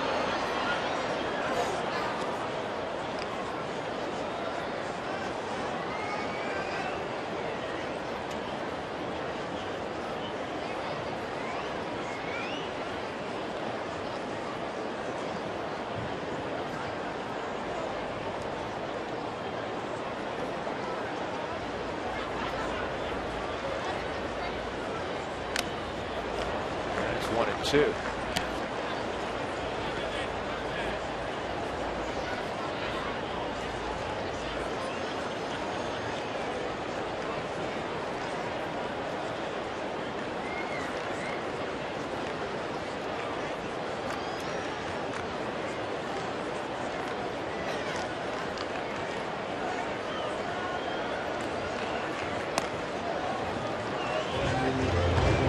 Two balls, 2 strikes on Garneau. It is a perfect night for baseball. We were in the low 80s at first pitch.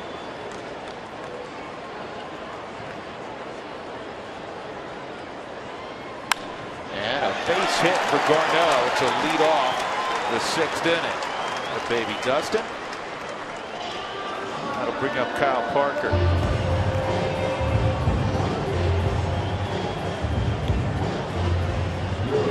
Planned about a holiday party yet?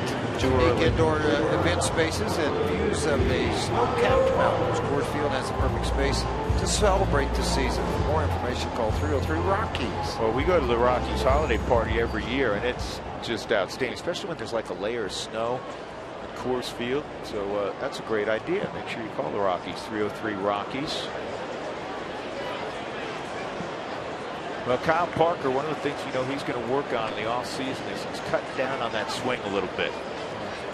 Make more consistent contact. And this is to short. There's one on the first, and it's a double play. Did he have his foot on the bag when he caught the ball? Talking about Utley turning it. Just from the naked eye, it just looked kind of funny. You got the Look at it again. Got the neighborhood play, though. Well, Joe West out there, not saying anything about Joe. Yeah, he had it on there. He just had a big step back and a fire to first. It sure was, right in the middle of the bag. Well, there's Joe. I talked to Jimmy Rollins. Remember, got national attention. Jimmy had the triple, and he stared at Joe West. Joe goes, "What are you doing? What's the matter?" And he didn't get it at first. And Jimmy said, "I didn't say anything. I just kept staring." Joe West goes, "What are you doing?" He just kept staring, and then it kicked in for Joe, and they both started laughing. Here it was yesterday. Watch Jimmy Rollins. I mean, that is classic. And they both started cracking up, and Jimmy explained, he said he has so much respect for Joe West, and he said he remembers that Joe used to always give him a hard time his first year in the league, and he said it wasn't until about 2.5, 3 years in that he would start giving it back to Joe. Well, because Joe had a quick hook. Joe was a tough guy now. Let me tell you, when he was umpiring, and what Drew's referring to, Madison Bumgarner was upset with a pitch call, and he's just like staring and glaring. And Jimmy pointed this out, George, and I think you said the same thing yesterday. He said, a younger umpire Jimmy said he would have thrown out Madison. He goes, that would have been the wrong thing to do, obviously. Well, that's the whole thing. I mean, Joe showed courtesy to a guy that's been an MVP and a World Series hero, and you know, Madison showed it back. He just kind of gave him a stare, like, I'm not happy with what you're doing back there, bud. But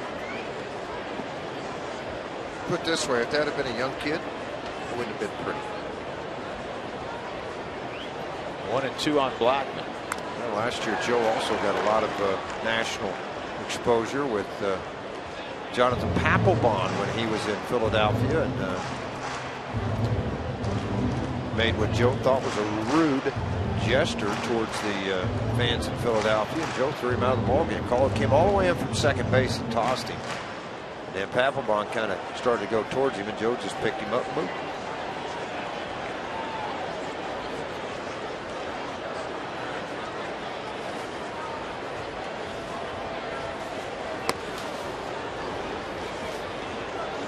Two. Actually, let me correct that. It's 2-2.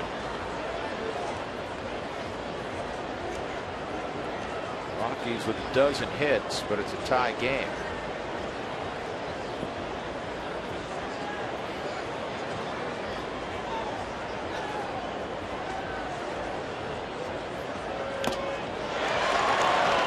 Foul tip felt by A.J. Ellis, so a quiet inning for the Rockies. They've not scored since the third. It is 6-6 going to the seventh.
Look back, Colorado's #1 volume Lexus dealer. First inning, 3 singles, and then a grand slam from Nolan Arenado. 40th home run of the year for Nolan.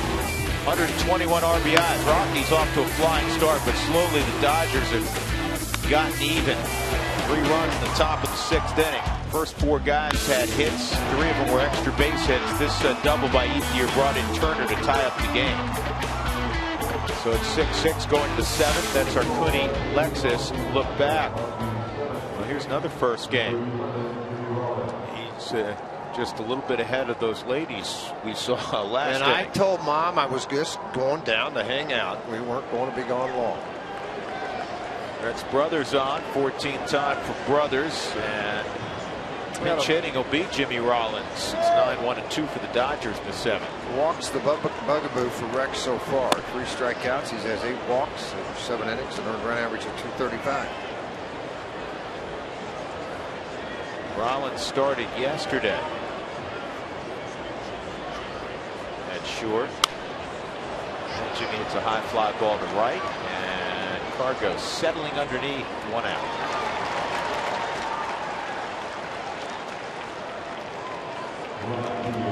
That'll bring up Carl Crawford.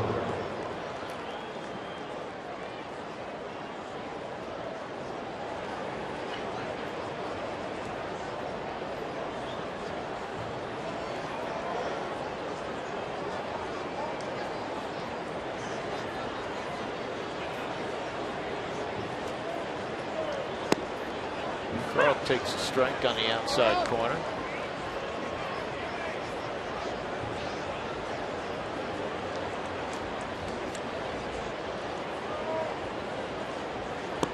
For a good slider. Yeah, that's the Rex brothers of old. 87 mile an hour with a lot of depth. Late break and tilt to the slider. You got a strike at 93 in the first pitch.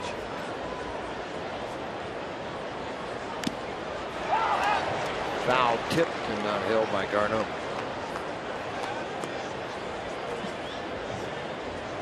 Carl Crawford was a huge three-sport star growing up in the Houston area. 563 his senior year. He had a full ride to be a dual threat quarterback at Nebraska.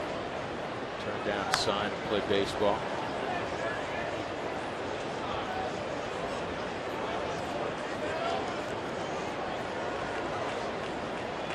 Huskers don't recruit just anybody to play quarterback.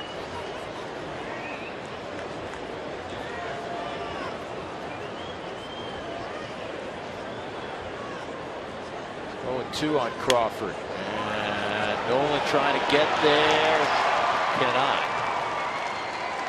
It'll be a loop single with 1 out. Corey Seager will come up. Seager's last at bat, triple. You know, Rex got this ball too much to the plate with the slider. With the swing, it just jammed him, and everybody shifted to the right side of the infield. The normal position defensively. Thomas may have had a play on that ball.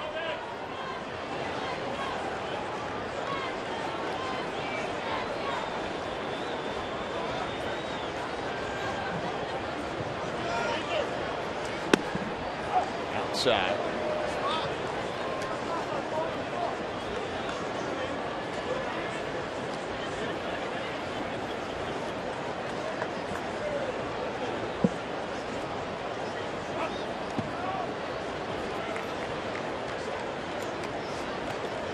Talking about his brother Justin in the Mariners organization, and obviously Corey's older brother Kyle, a star with Seattle.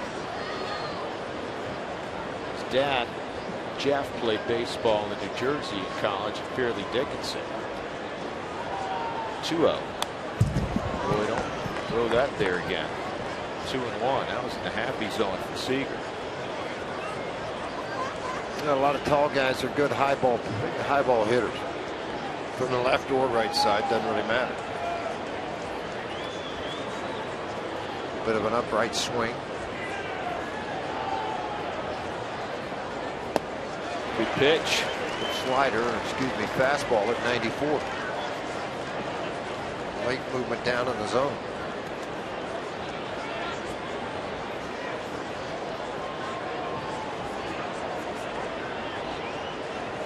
Crawford at first being held on by Morneau with 1 out.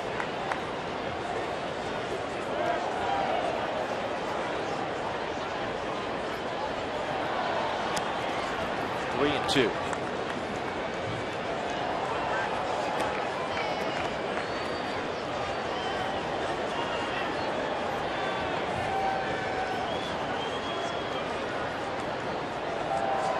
Gonzalez, Germain throwing. Darryl Scott's here, the AAA pitching coach, along with Glenn Allen Hill, the manager. Been brought up at the season's end. Darryl makes his home in Phoenix. He'll be headed home after this tomorrow's ball game.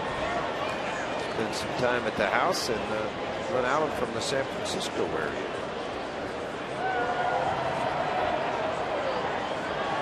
Another 3 and 2.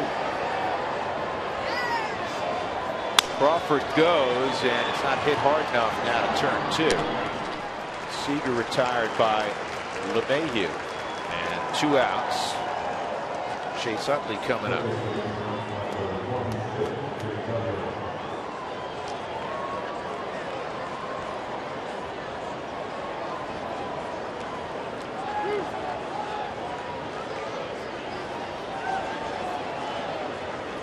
Oh, we have something special coming your way very shortly. When we come back for the bottom of the 7th inning, George, we'll have the top 5 all-time worst celebrity first pitches. Can hardly wait. The truck's busy again. Do we ever get confirmation on how hard Klay Thompson threw a ceremonial first pitch today? 71.3. Utley takes low. It's actually about 68 miles an hour. It was not 89, and I don't know where you got that. Read it on the internet, George. I believe everything I read on the internet. I understand. You do that. Utley 3 for 7 in his career versus Rex Brothers. This is a huge out. And that's in there for a strike at 95. 1 ball, 1 strike.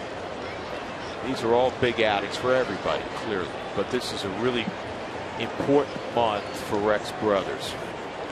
Well, not only to prove to the Rockies strike thrower, but the rest of baseball, too. There's a lot of interest. Left-hander throwing this hard. Get there. DJ's got it. Yep. He's got it. Good pitch. So Rex with a strong inning. And he puts it down with Crawford at second base. It remains tied at 6 as we go to the bottom of the 7th.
DJ LeMahieu, Carlos Gonzalez, Nolan Arenado. All right, here we go. The 5 worst ceremonial first pitches ever. Drum roll, please. Carly Rae Jepsen. Not very good. Not very good. That got about 12 feet. Here's Mark Wahlberg. Now, see, I think he's got a good arm. That's not bad. He just everybody with their back turned. We all know the Kardashians can be a mess, and this whole first pitch thing is a circus. They should have been wearing helmets and masks. All right, this is Mariah Carey. Now, Mariah's got heels on that are like stilettos, and otherwise, you know, she's wearing spikes. She does a little better, but 50 Cent. Come on. That drilled the guy. Oh. He was wide left by 25 Look feet. At John Neese is even laughing. He's the starting pitcher. Yeah. So, dude, you do that in a game, you get suspended. Here's LeMahieu. Look out. Baez in the ball game. A hard throwing right-hander. That could have been a ceremonial first pitch. That could have been close, yeah. 48th appearance for him. 4-2 record. He can strike some people out. He didn't walk many. Look at that, 47 2/3. Just 10 walks and 57 strikeouts. First offering to DJ. The belly check.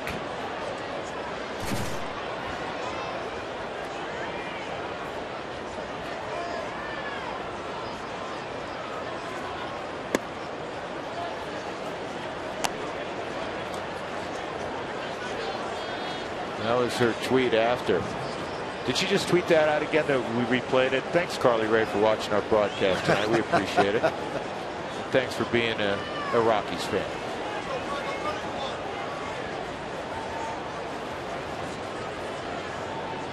Here's the 2-0.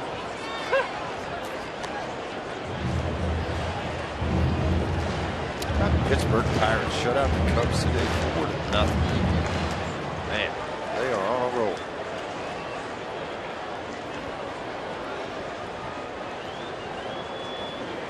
6-6 here in the 7th. 3-1.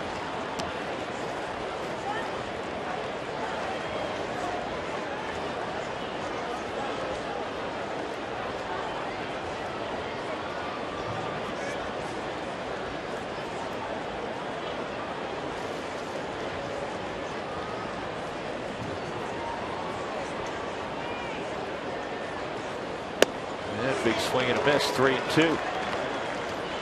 100 miles an hour.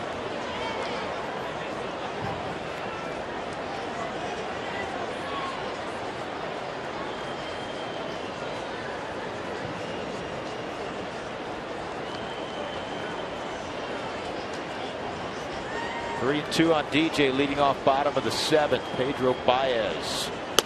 And did he hold up? Wow. Punched out at first by Stu Sherwater. Another 100-mile-an-hour fastball. I'm talking about having to have a quick react. I'm not sure. I didn't think from the first time look at it, DJ snapped the wrist through. I still don't think he did. So here comes Cargo against the flamethrower. I looked at Justin Turner at third base, and everybody put the shift on and moved over. He's looking at, hey, where y'all going? You gonna leave me over here all by myself? Cargo a single, 1 for 3, scored in the first inning.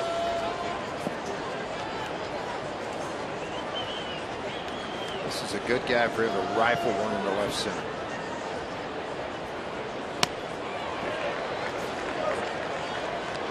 .99 on that fastball. Usually after one strike, they take that guy on the left side and they move to more of a shortstop spot. They haven't done that yet. Turner's still guarding against the bunt. 1-1. Luis Avilan, left-hander, throwing for the Dodgers. Came over from the Atlanta Braves.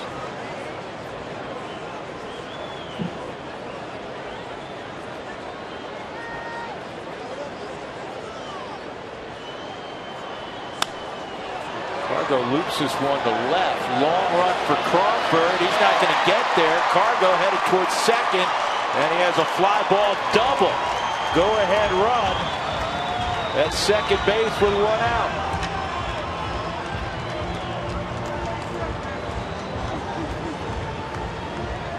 Not everything's on the shift. That also includes the outfield. Fastball at 100 miles an hour dumped out into the outfield. A high fly ball. Crawford did not get a good break to start with and then overran the baseball. He had to go back and get it. Second time he's done that tonight. Cargo's at second anyway. It wouldn't have mattered on the ball. Nobody'd rather have up than this man right now. Leading run producer of the National League, Nolan Arenado. Trying to put the Rockies back in front. Rockies were up 4-0, 5-2, and they went up 6-2. And then the Dodgers with a run in the 5th and 3 in the 6th. Caught the Rockies. Don Mattingly's guy with the game tied. I mean, this is not anything unusual what we're watching and what he's doing managing his team. This guy's throwing 99 to 100 miles an hour. He's ready to turn it around. Chase Utley, Carlos Gonzalez visiting at second. Meeting's done. Pedro Baez against Nolan.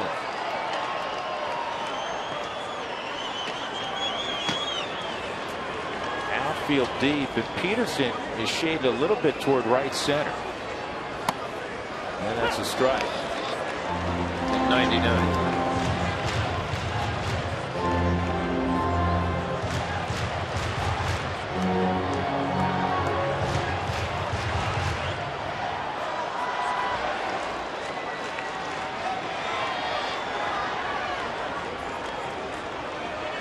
Hasn't shown anything else yet. It's all dead red fastball. Here you go, hit it. That's up 1-1.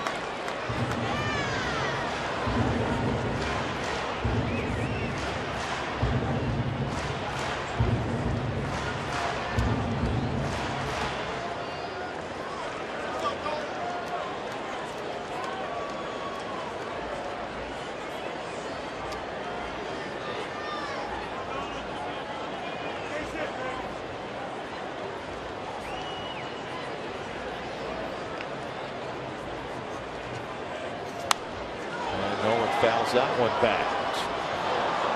1-2. Dickerson's on deck. Again at 6-6. We're in the 7th. Cargo just doubled. He's at second.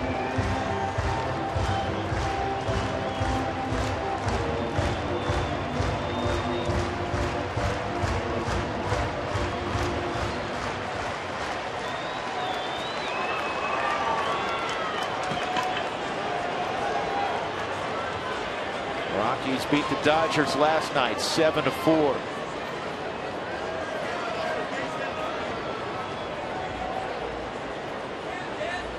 Two and 2. 99, 99, 199. Just boring, isn't it? Yeah.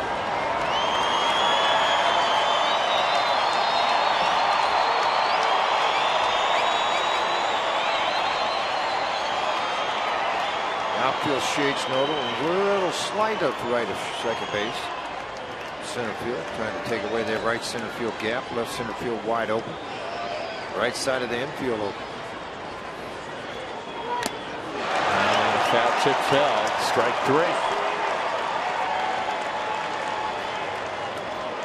And here comes Dickerson, another guy that can turn a bullet around.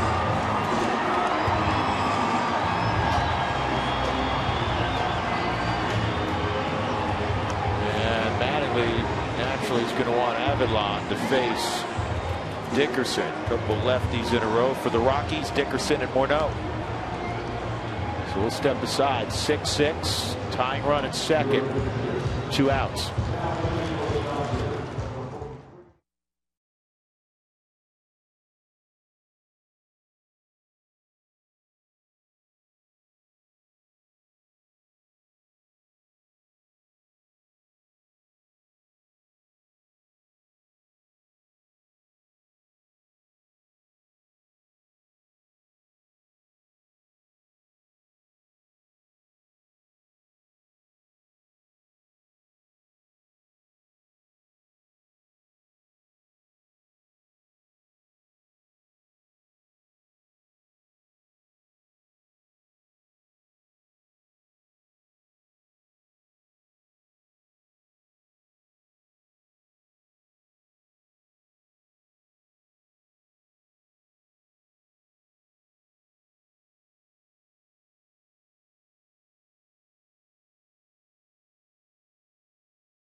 Second base.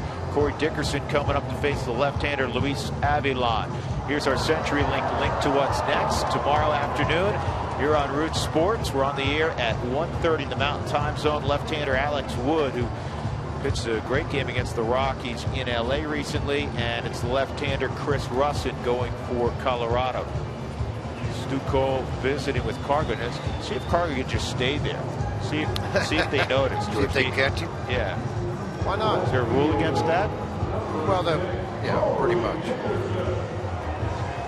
I don't know what league you played in, but the ones I played in, you couldn't do. You can't, but if they don't figure it out, then. So here comes Corey Dickerson to face Avilan. Corey 2 more hits tonight after a single, double, and home run last night. He's got a single and a double and 3 at bats this evening. With George Frazier, I'm Drew Goodman. Final games this year between the Rockies and Dodgers. Cargo headed back to second base. Yeah, there you go. A couple of hits for Corey in this ball game tonight. Already hitting .418 at home here at Coors Field. .381 with runners in scoring position and 2 outs. These two have never faced each other.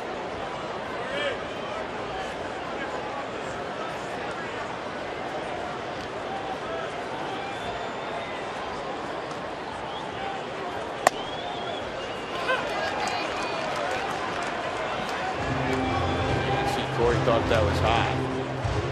Right on the border of the 4th strike zone. 0-1. Hey, Pirates beat the Cubs again, George. I don't know if you mentioned that. 4-0. We talked about that earlier a little bit, yeah.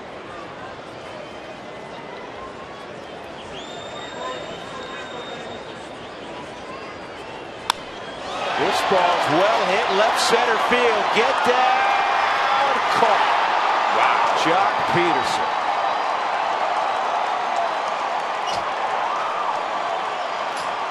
He hadn't been hitting much, but he just saved the day for the Dodgers. Heck of a grab by Peterson. Here's the reaction of Luis Avilan. Touchdown.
Well, the Rockies had a 4-run lead on 2 occasions in this game, but we've been tied at 6 now for a couple of frames. We go to the top of the 8th inning, and the new pitcher for the Rockies is Gonzalez Germain, and it will be Justin Turner, Andre Ethier, and Yasmani Grandal. 34 innings, 24 walks. That's one thing that jumps out, but one thing about it is you can strike some people out. Very good changeup, fastball in the mid-90s. Good job, Rex Brothers, Brooks Brown, and now Germain. It's up to you. Yeah, Rex had a good outing.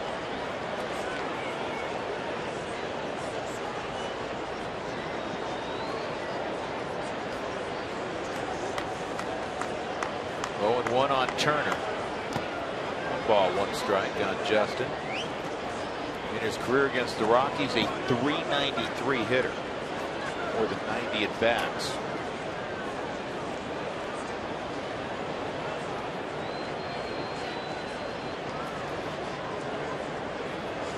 Justin Turner and the Rockies not happy with one another. Actually, it was really the Rockies not happy with Justin Turner. in Los Angeles. He had that late slide into Nolan Arenado, and because of the shift, Nolan was at the second base bag turning 2. And there were a lot of words between Arenado and Turner, and then Walt Weiss and Turner.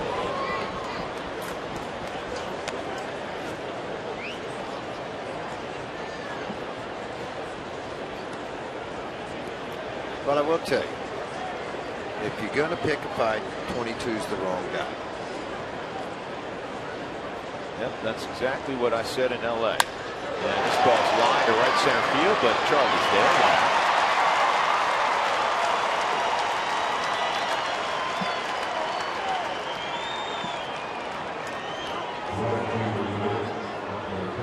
Hey, don't miss Fan Appreciation Day. That's tomorrow. Last home game automatically enters you into a drawing for Rockies merchandise and an autographed items just if you show up. So make sure you get out tomorrow, the last home game of 2015.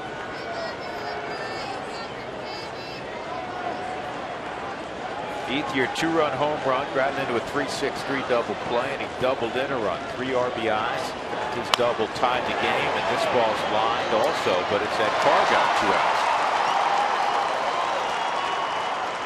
2 balls well struck, but nothing to show for it for the Dodgers, and that'll bring up Grandal.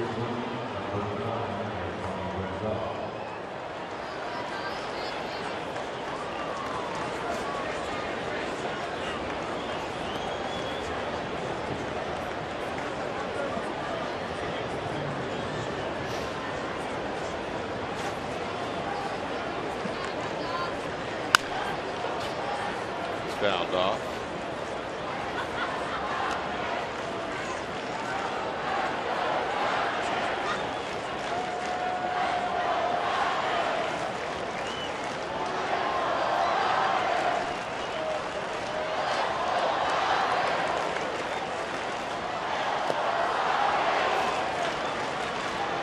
Ball and a strike. Dodgers came in with the magic number of 2. Giants won earlier 14-10 over Oakland. 1 ball, 2 strikes.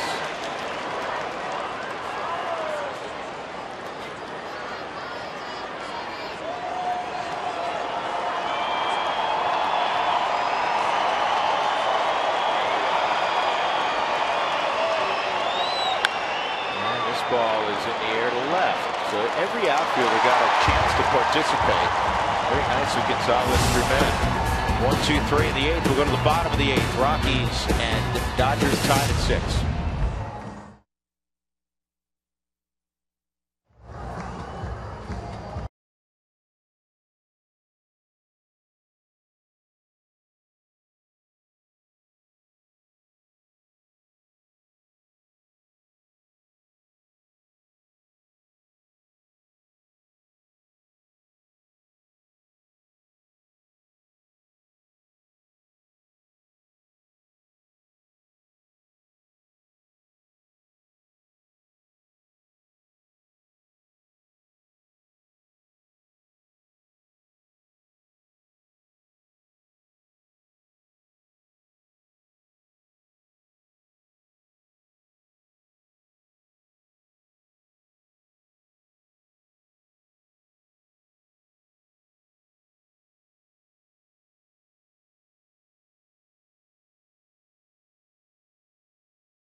On Root Sports is brought to you by Southwest Airlines. Book your low fare now at southwest.com. By Mike Shaw Subaru, always our lowest price in sales and service guaranteed. And by the Courtyard by Marriott, Western Elegance, the cultural heart of the city. The fun night at Elitch's. Rockies and Dodgers tied at 6. Drew Goodman, George Frazier, and our entire Root Sports crew here at Coors Field. An ultimate home game of the year for the Rockies. And it'll be Justin Morneau leading off here in the bottom of the 8th inning. Luis Avilan continuing on. And this is lobbed into shallow center. It's going to drop. And that is the 4th hit of the night for Morneau. And let's see how Walt plays this. You have Ben Paulson, obviously, who could pinch run and play first base, and that's exactly what Walt's going to do. And Paulson, underway, runs pretty well. What a night for Morneau.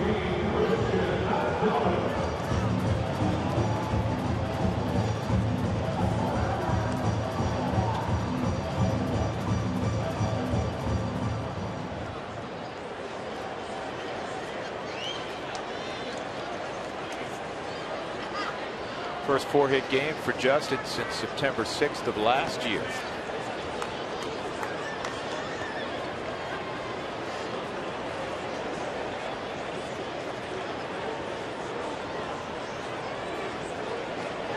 Turner naturally shortened up at third. Grandal shortened up at first, and the bunt is going to be good enough.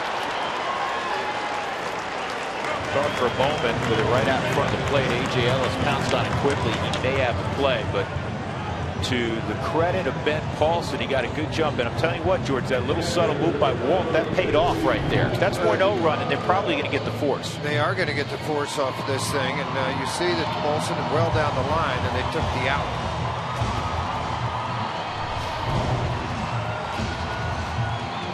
So now a couple opportunities. First, it'll be Dustin Garneau.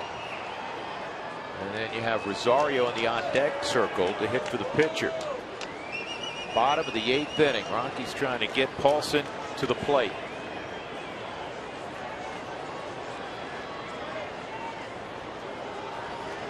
Garneau a single in his last at bat. He's 1 for 3.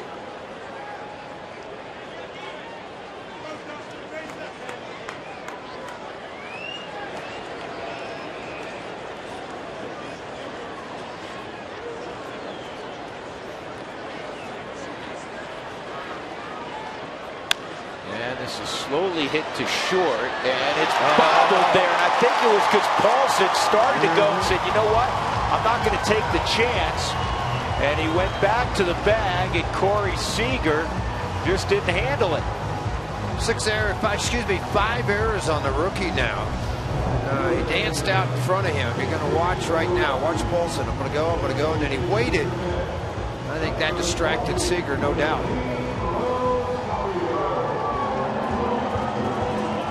Paulson looking back over his shoulder, going to find the bag.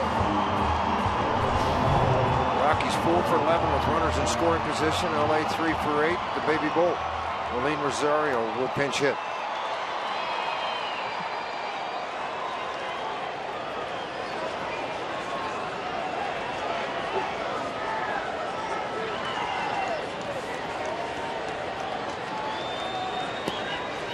Got a right-hander going down in the bullpen. AJ just went out and killed some time. Donnie looking to see if it's going to be good. No.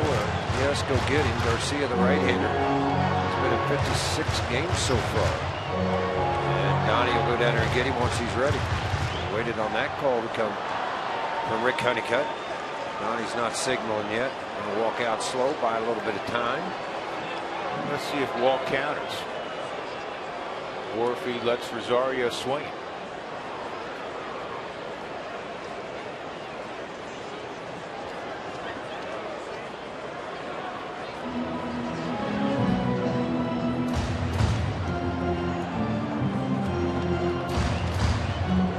Calso, Minor, and Reyes are the 3 that he can go to on the left side.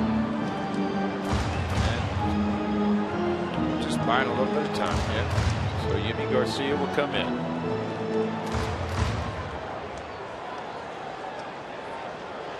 6-6 as we step aside in the 8th inning.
And Slight defensively comes in. Yasmani Grandal goes out. Yimi Garcia, as we identified a moment ago, will take over on the hill. First and second for Colorado. 1 out.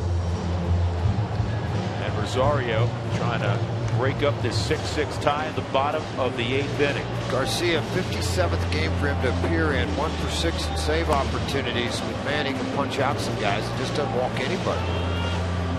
A little bit like Baez, 9 walks and 60 plus 65 strikeouts.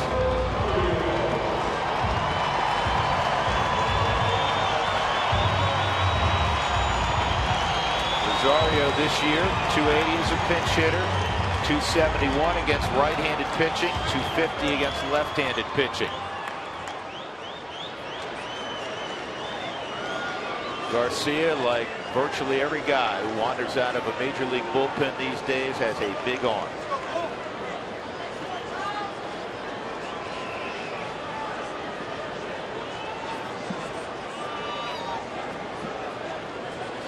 A lot of times you try to look back and you want to see some of these guys play their winter ball.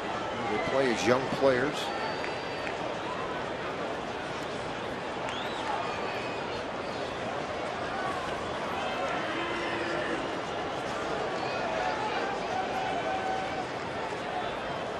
Ben Paulson to go ahead run at second. 0-1.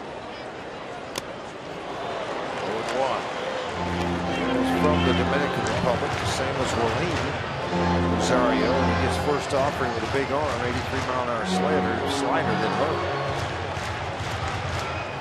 Garnos at first. He just reached on the error by Seager.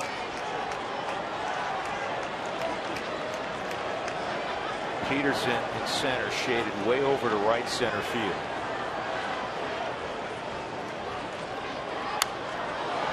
Pitch to hit there, and he fouled it off.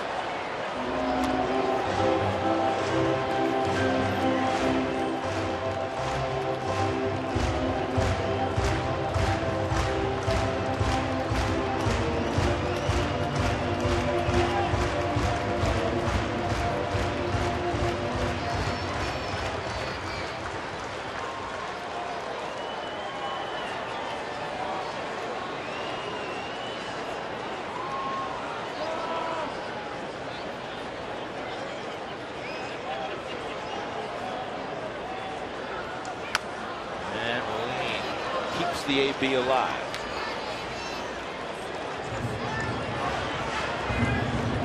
Here's Howell, the left-hander, is warming up down in the bullpen for the Dodgers. So Garcia doesn't get the double play ball here. They'll probably get the lefty for Charlie.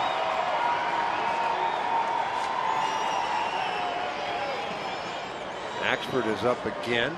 The Rockies get a lead. Miller if they don't. Boy, John's been a horse lately, huh? If he comes in, that'd be the 4th straight game.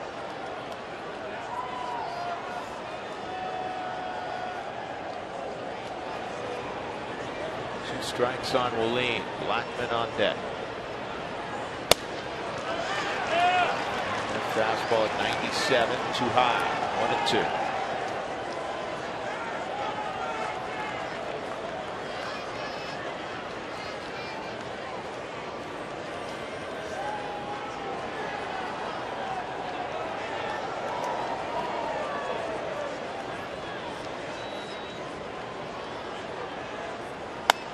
And 2-2.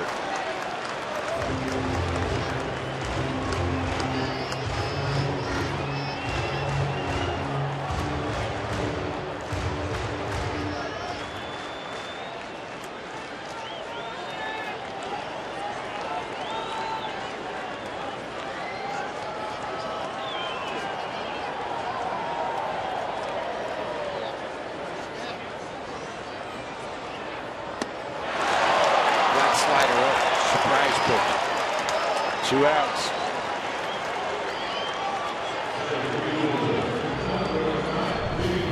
Yeah, watch this pitch. They want it down and away, and he just hung. It was kind of a spinner. And he does end up getting a strikeout.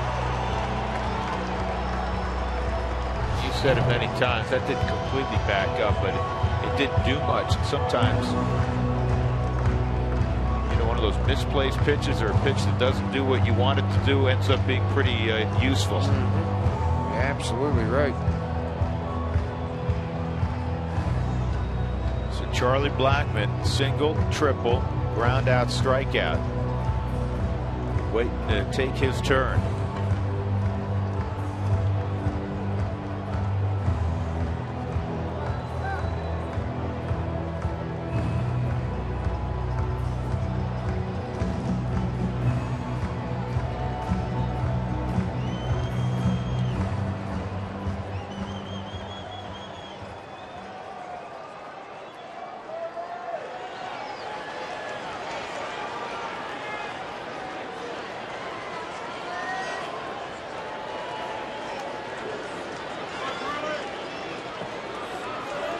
Blackmon against Yimi Garcia.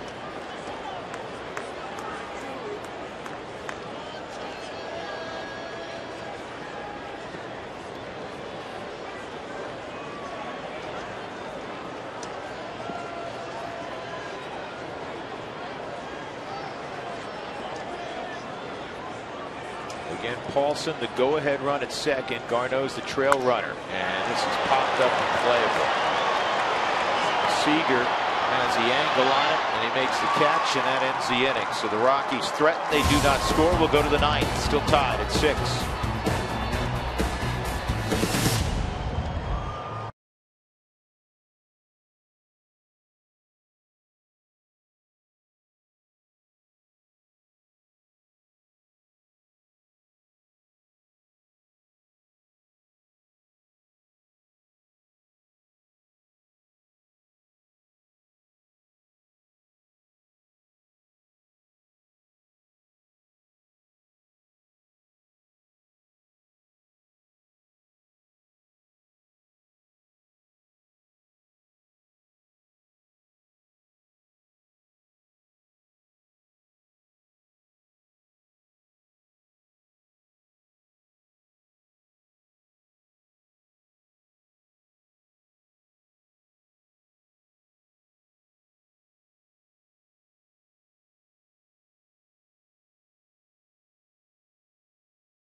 Two innings, trying to break this tie up, and then we'll have the Toyota post-game show. Jeff Houston will join me up here. The Rockies, they busted out their bats early in this game, but one swing meant the most. Nolan Arenado with his first grand slam of the season, also happened to be home run number 40 on the season for him. Very special moment. We'll talk about the company that he joins by getting in the 40 club. For now, we'll send it back to you guys, and please, please, please tell me in the bottom of the ninth there's a run for the Rockies to be had. Oh, there will be. Jenny, is it windy out there? No, not at all. Oh, okay. It's not windy in here. I think we forgot the extra hold hairspray tonight. I have some. Blowing out. It's a good thing for the bottom of the ninth. Blowing out. Yeah, I used some earlier. Yeah, I can tell. Stays in place. It's good, Drew. You bet. Thank you. Ben Paulson, Jenny, is at first base, and Justin Miller is on the mound. And it'll be A.J. Ellis leading off for the Dodgers at the top of the ninth. The right-hander's coming in, making his 31st appearance. He'll have to shut down this offense of A.J. Ellis, Jock Peterson, and they'll go to their bench again. Miller's turned in a nice season here for the Rockies. After last year, 11 2/3 innings with the Detroit Tigers.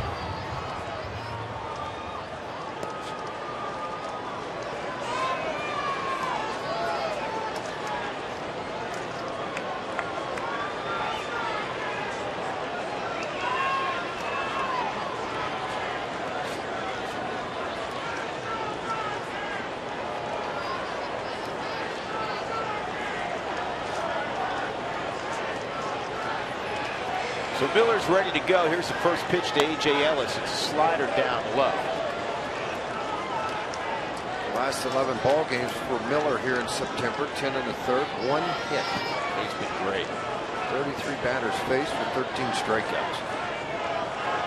He's a guy that's got everybody's attention, all the right people's attention here in the month of September. And that's a strike. 94.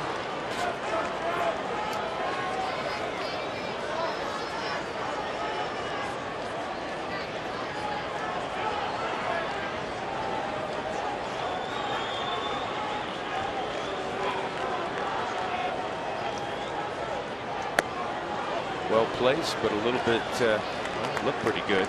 Not called a strike.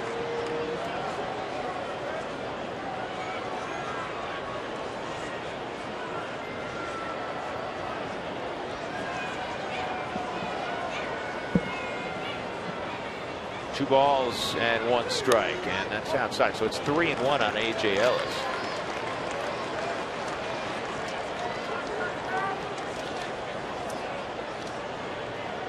The Rockies bullpen tonight, 3 innings, couple of hits, no runs, no walks, and 1 strikeout. Another pretty good performance.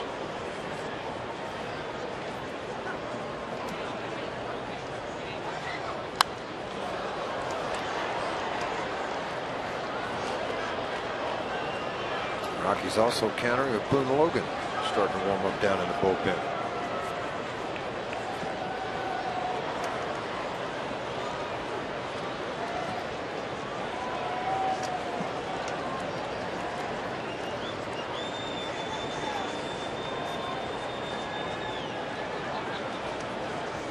Here's the 3-2. And this ball's lined to right center. Charlie makes a running grab. Set himself up perfectly defensively to get a good jump on the ball off of the bat of A.J. Ellis.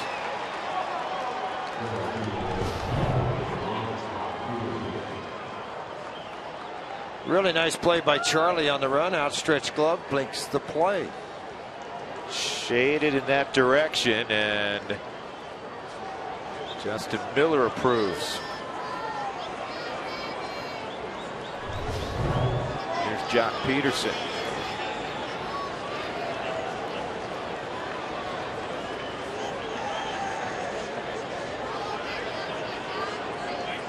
Outside, ball 1.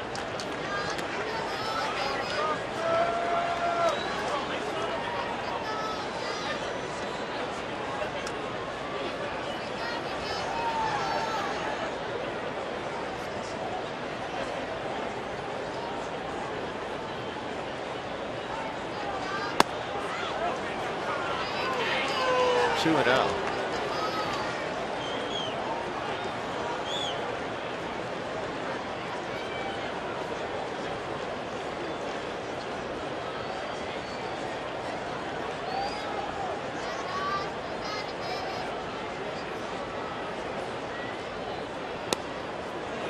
She was in there 2-1.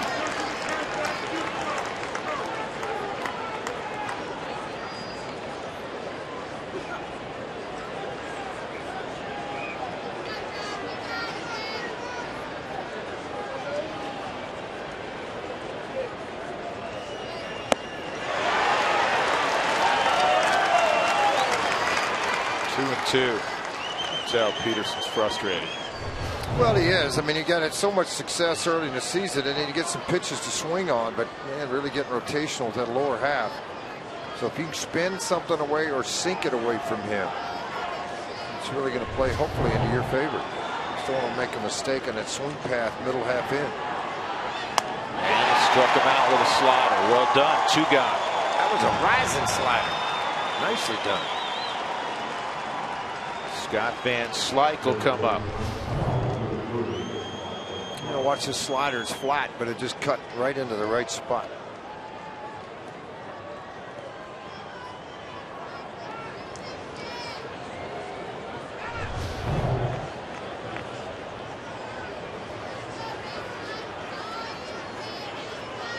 Dangerous man, Van Slyke. He's got a lot of power.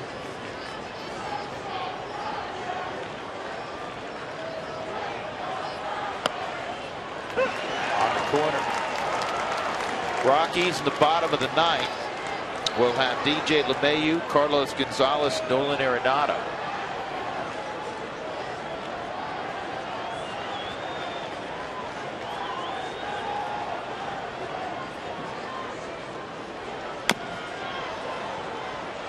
Two strikes.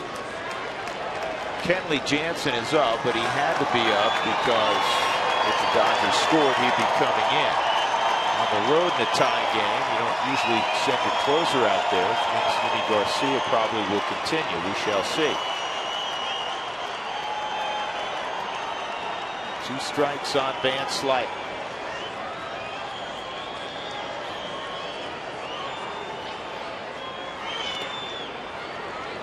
One and 2. And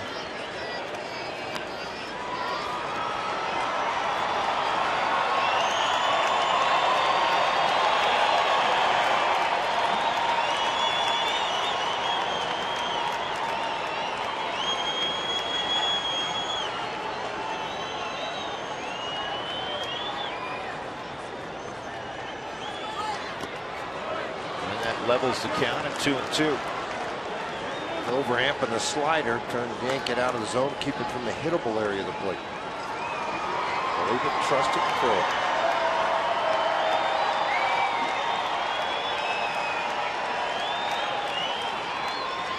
Rockies led it 4-0 early on the grand slam by Arenado.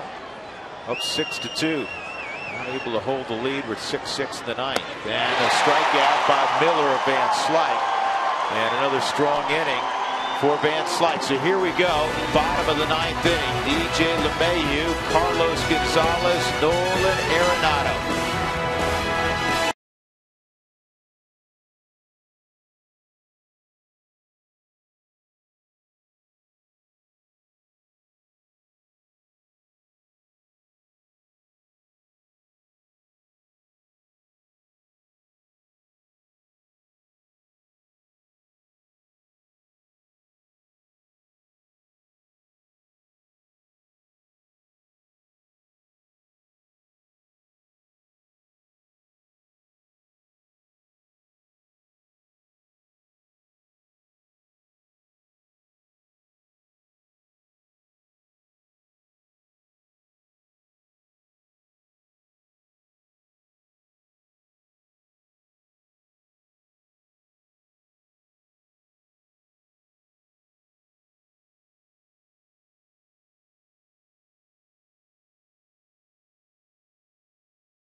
Tonight, more than 40,000 in the house on the final Saturday of the regular season at home for the Rockies. DJ LeMahieu looks to get it started against Yimi Garcia. So this year the Rockies have 7 walk-off wins. Looking for number 8. Garcia got the final 2 outs of the 8th inning with the Rockies having runners at first and second. He struck out the pinch hitter Rosario, and he got Charlie Blackmon to pop out. DJ is 2 for 4. He has an RBI single back in the second. Who wants tacos? Fans, follow @RootsSports_RM on Twitter to receive alerts for the Rockies taco special when the Rockies score 7 in a game. If the Rockies walk off here, they'll have 7. You'll be happy the team won, and extra happy that you get tacos tomorrow. Here we go. DJ LeMahieu against Garcia.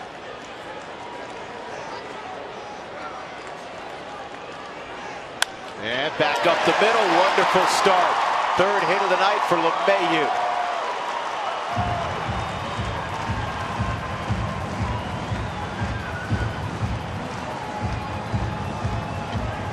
You got all things for Yimi Garcia to worry about. You got a guy with 23 stolen bases at first, and you got a guy that can hit it 4 miles at the plate in Cargo.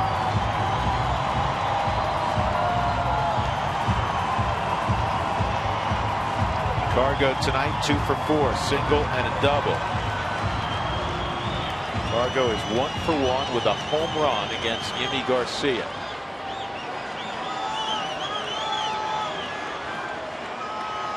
Outfield basically has their back against the wall.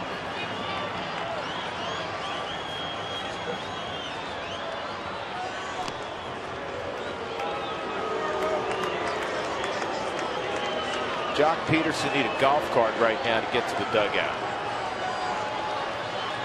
Look how deep the Dodger outfield is, trying to prevent LeMahieu from scoring on an extra base hit. That's what you got to do late in ball games. They're going to play very deep against the wall. Cargo had a hack there. No doubles defense.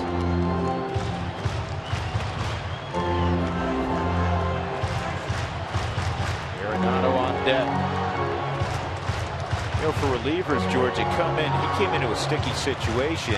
He got 2 outs, and then, you know, we got to get the adrenaline flowing again. We need you to go back out. Sometimes it's a different deal. It's a different deal, but as a manager, you're coming into that dugout. You tell him, hey, you're going back out unless we get to you.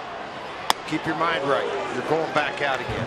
So that kind of helps you to keep the mental momentum going for you to go back out there again. But if, you come in and sit down, and all of a sudden he turns around and looks and goes, hey, you're still in. You're kind of like, uh-oh, got to fire it back up again. Yeah, got to get the engine going. Yeah, you got to feel like he did his job. First and second, he got 2 big outs. 1-1 on Cargo. Leadoff single for LeMahieu. Stayed off that 2-1. This is where you can say all you want about you focus every night, focus every at bat. Sometimes the focus is more acute. In a situation like this, you know, Cargo is bearing down. Yeah, both sides trying to make the perfect pitch, but I know that Garcia thinking, hey, that's Cargo. He can get hot. He's been hot. Trying to come inside. 3-1. Really bad. This is a guy that doesn't walk anybody. Walked 9 in 50+ innings. Pretty good numbers. To be exact, 54 2/3. You'd only walk 9. Struck out 65. One of those walks in pitching. He's been one of Donnie's go-to guys setting up all year.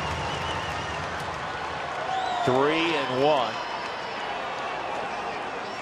on Carlos Gonzalez, who has been so clutch throughout his career. This ball driven high and deep center field. Take a good look. You won't see it for long. Cargo has walked off the Dodgers. That's a great way to end a Saturday night.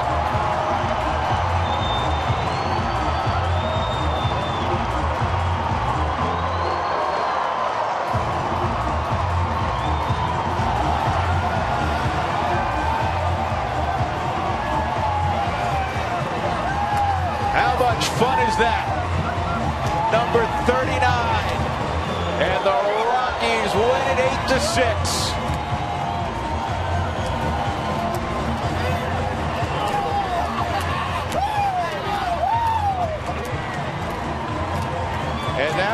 George, a vintage Cargo home run. Yeah, was that not beautiful? 2-1 count. Let's leave the yard. Man, oh man, 39. Jimmy John's delivery of the game. The big fly to center for the 1-out. Second career walk-off home run. The other one ended a cycle, or finished a cycle against the Cubs a few years back against Sean Marshall to the upper deck in right. Boy, that's fun.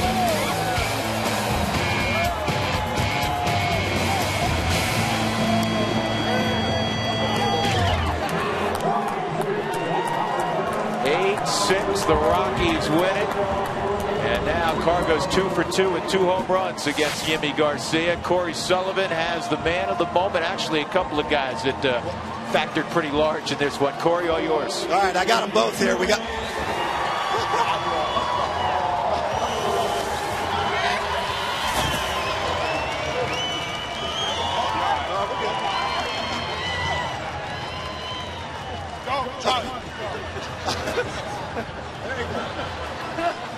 All right, I got both. I got number 40 here, and I got number 39 here. Cargo, walk us through that home run right there, that at bat.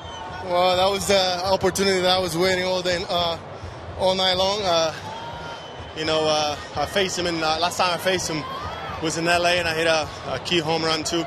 He liked his fastball, so I knew that he was just trying to get me jam, and he had a powerful fastball, but I was ready for it.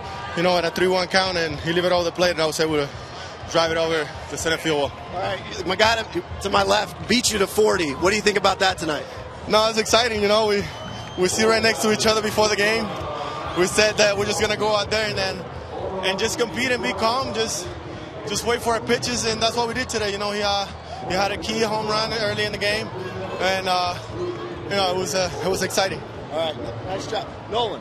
Only 7th Rocky to hit 40 home runs. How special was it for you tonight?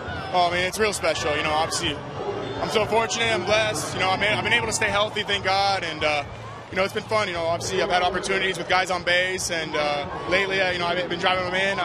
Guys were making fun of me, wondering when I was going to hit my 40. So it was nice to do it in a big way. Yeah. You grew up a Dodgers fan. How special was that for you to do it against the Dodgers?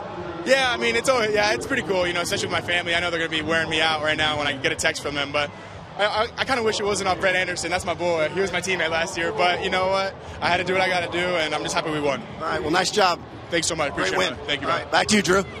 Corey, nice job. Great job for Cargo. Great job for Nolan Arenado. And soon Cargo will join Nolan in the 40-homer club. Great night for the Rockies. Yes, it was a great night. 2 great nights in a row, man. They got 2 W's against the Dodgers. You got to love it. 8-6 the final as we go to center field. And Jenny Cavnar was had a busy day. Jenny, it is all yours. Thank you so much, Drew, joined by Jeff Houston. It's been a fun day. You talk about starting with college football on our air. We end with a series victory over the Dodgers. They are not going to clinch, at least not today. Not tonight, in front of 40,000 people.